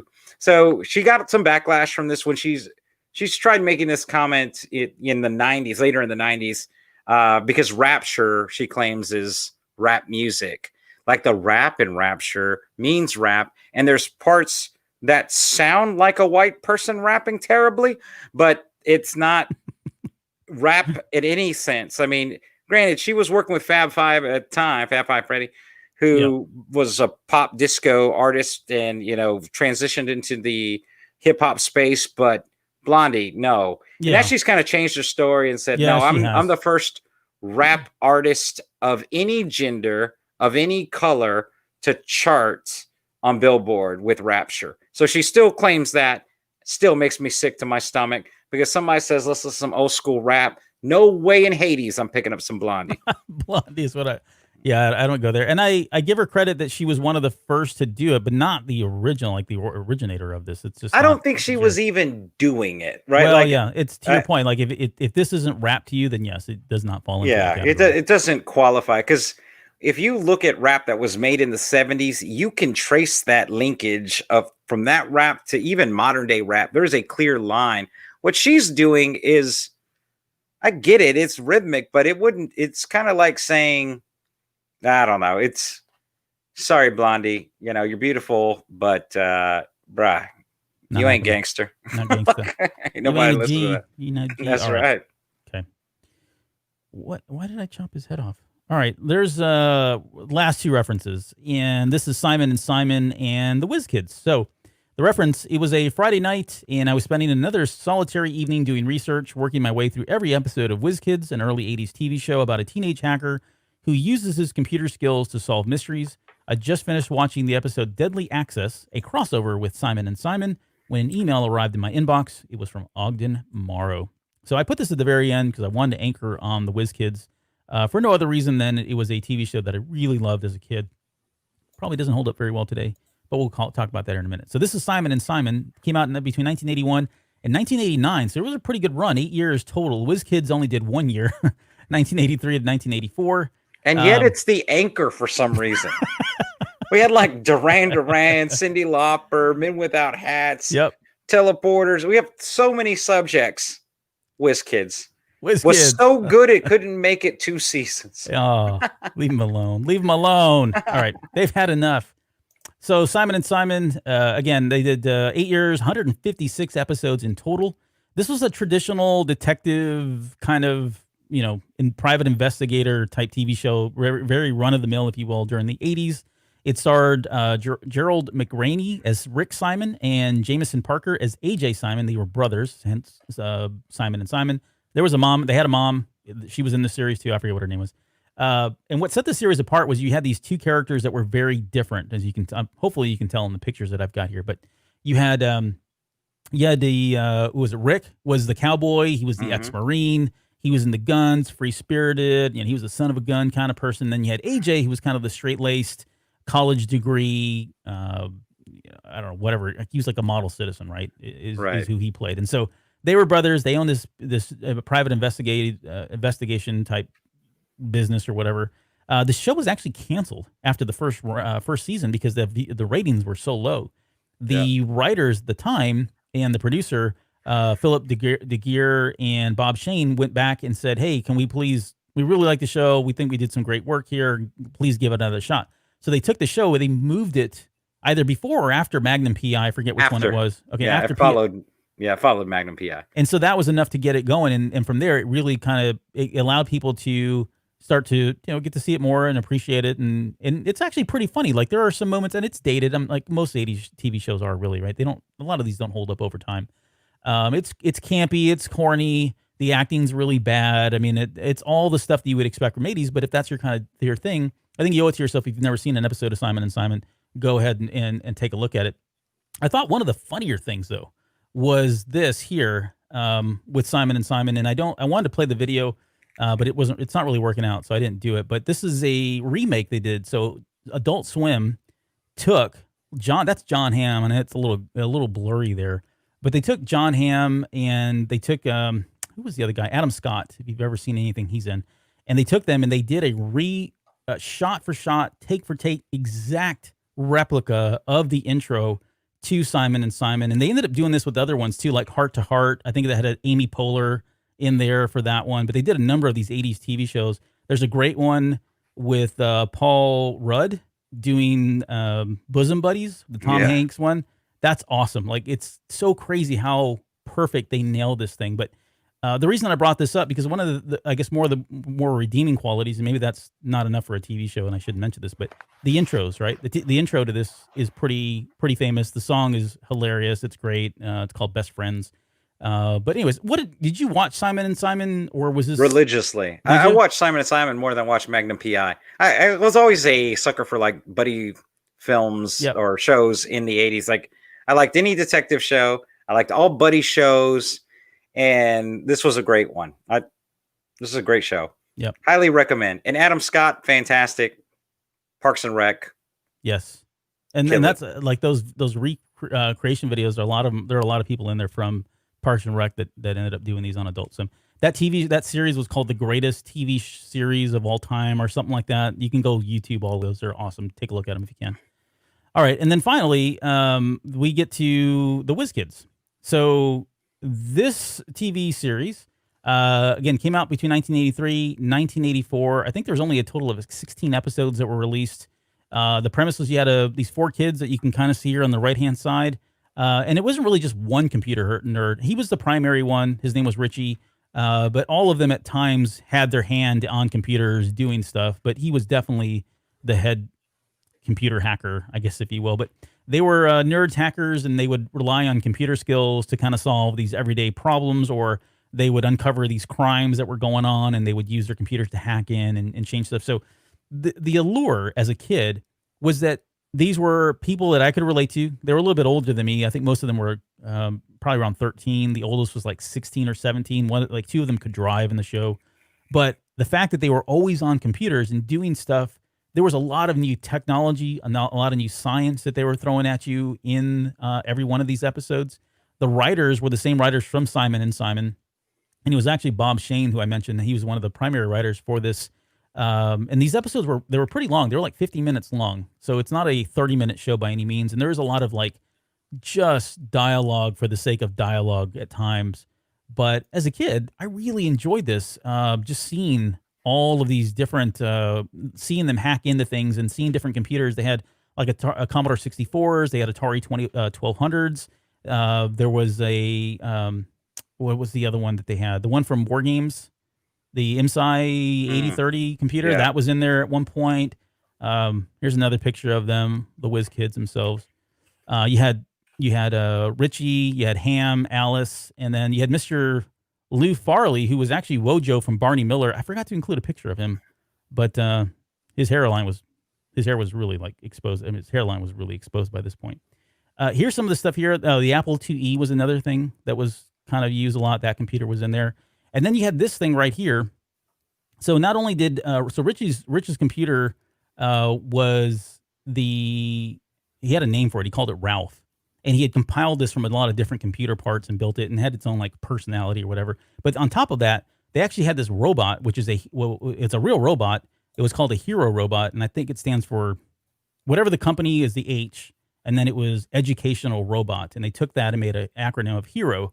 So Hero, the Hero robot. This is a robot that came out, I think, from I thought I had the time in there. I don't anymore, but this robot ran around in the episodes and did stuff as well. So again, just more stuff that they were throwing at you, and stuff that was really kind of bleeding edge technology at the time, if you will. That was really neat to see. So I don't know. I've watched these episodes a lot. It's crazy. CBS. I really don't like CBS. Let me just say that. But they have a lot of great shows that I remember from the 80s. And I say I don't like CBS because they put all their stuff behind a paywall, and it's exclusive to them only, which I think is kind of stupid, but whatever. They own the rights to Whiz Kids, and you can't watch them here in the US. Even if you go out to like YouTube, all of these videos are blocked on YouTube. You can watch them in like 3 countries in the entire world, and they're like, second, third world countries. You can't even get there to watch them. So it's been really hard. And what I wanted to do for this episode was watch Deadly Access. And the only version that I could find was a Japanese version that was in Japanese, that it had no English language, like dubbed subtitles, or no subtitles in it at all whatsoever. So I couldn't remember the actual episode Deadly Access, but I did find it in Japanese. And so the premise is the Whiz Kids are hired to test computer security for a chemical company called Garth Chemicals. It was the only thing I could read, Garth Chemicals, and they uncover that there's a secret project there. So that's kind of the gist of it. Simon and Simon, I think, enlist them for help during this episode because there's they've got a computer obstacle. They've heard about these kids, and they get them to kind of help out. So let me pause there. What's your experience with the Whiz Kids? Are you really regretting the fact that we anchored on them now? I was regretting it last week when you brought it up, as you may recall. Now, first of all, I'm going to give you some saving grace, Albert. All right. Here's my take. I've listened to your spiel. Yep. All right. So I'm going to give you a little defense right off the bat. There are a number of great shows that were canceled after their first season or only went on a 16 to 18 show run. Those include Battlestar Galactica, Police Squad, My So-Called Life, Freaks and Geeks, famously Firefly. Those are all fantastic shows. Hey, you didn't mention Manimal or Phoenix. I did not. Very, very keen observation there. The Whiz Kids, that show is insane, right? So War Games has just come out. It's 1983, 84. They decide that they're going to capitalize this. And so now they're going to have a whole team of Matthew Broderick's going out there and doing things. You know why this show was canceled now? Why it was canceled? Yeah, do you know why it was canceled? No, It was always not. heard it was ratings. It was not ratings. No, there was a bunch of us watching this show, right?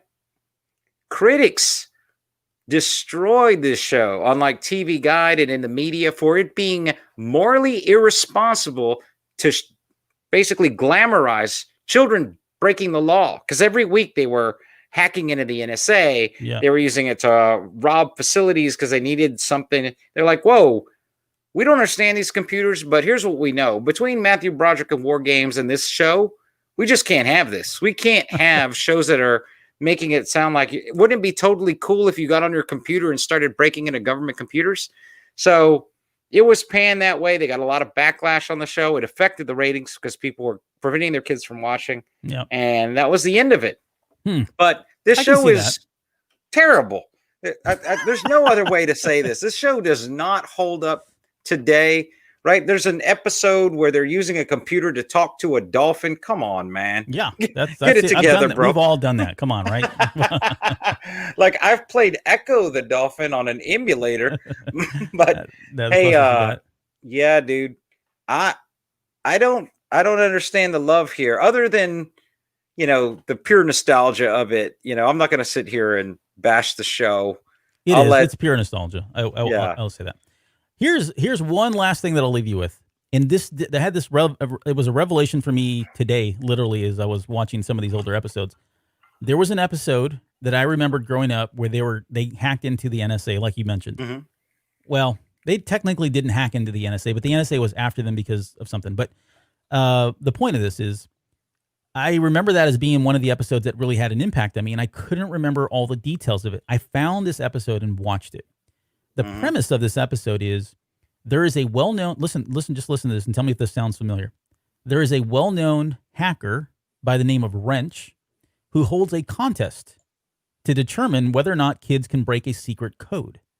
The winner is recruited by him to join him and his network team. That's kind of what's happening. Now, there's a lot more to this story, and it's really not on the face. But when I read that, I was like, holy crap, that sounds like Ready Player One. There's this contest. You have to break the secret codes in order to move forward. And that I've never heard Klein reference this. The episode's called The Network, by the way, if anybody's interested in watching it. It is one of the episodes that's available on YouTube. You can watch it free. And the finer points of this is it turns out that this hacker named Wrench is really not part of the NSA, as he says that he is. You come to find out he's actually working for the Russians. And they did have this contest because they needed to find somebody that could hack this code, and then they were going to try to manipulate that person to hack into the U.S. Databases and get information about the relationships with other countries. And the main character falls for all of this, and they end up calling his dad, who never shows up in the series until this one episode. They call him from Saudi Arabia. He ends up flying in there, and there's a really touching moment at the very end where he feels like he's been manipulated, he's been used, and his dad's trying to talk to him and say, hey, look, you were trying to do the right thing. You thought you were working for us, the good guys. You were a patriot. And that's what I remember most was that relationship between the father and the son. But it just was like, whoa, this sounds very similar, at least just from that one part anyways. It does sound similar to with, the hunt and the Oasis and codes and all that stuff. And I just wonder if somewhere he lifted this idea or at least had inspiration for a lot of this from that, as well as like Willy Wonka and the other stuff as well. But yeah, I think Willy Wonka is a closer match than even this is. But I will have you know, Albert, in the time that we've been having this conversation, I have found your blessed Whiz Kids on RetroTVMemories.com and have ordered it for you for 25 Canadian dollars, all 18 episodes. That roughly translates into $18.80 US. Merry Christmas and happy birthday. Thank you. I have just given you 18 minutes of your life you will never give back. Thank you very much. I appreciate that. I will sit down and watch all those and come back and do a full episode on every. I'm not kidding. I ordered it while you were blabbering about that stuff. Well, thank you very much for doing that. I've got the Whiz Kids now. You do. All right. Well, we did it. We kept it under 3 hours. Kept it under 3. Actually, that's saying something. I know. Look, I don't have to be at work for like almost 5.5 hours. Good. We're doing well. Honestly, like when we started doing the show, like this was 2 hours and 30 minutes, 2 hours and 40 minutes. That wasn't unheard of. This is just one of the longer ones. Normally we'd have broken this up, but we didn't. So thank you for everybody that's listening to the show now. Anyone that's stuck with us, JR, thanks for hanging in there. Happy birthday again to you, sir. Happy birthday. That's and awesome. Albert, merry unbirthday to you. Well, thank you very much. Same to you, my friend. We'll be back next week to talk about Chapter 19, and there's a lot of stuff. Well, not as nearly as much. We'll talk Wham! Wake Me Up Before You Go, which I actually like, and Parsifal doesn't, but we'll talk more about that later. We'll talk about Max Headroom a little bit more, New Coke, which we got to figure that out. I've got New Coke. I've got brand new Coke that I want to send to you, and I want us to do a taste test while we're doing the show. We got to figure out the logistics of that, but I have some. Don't ask me where I got it, but I have unopened New Coke available for us to drink. Like recent, like not from the 80s, right? Like, where the heck did you get New Coke from? I will explain all. All will be revealed in time. Silver Spoons as well. We'll talk about the Bifrost and Vision Quest, and then we'll do some They Might Be Giants, which I know you're a big fan of as well. So yes, I am. That is going to be in Chapter 19. Anything before we get out of here? No. Nothing at all. Okay. And with that, we'll leave. Thank you, guys. Thanks for joining us, and we will see you guys next week.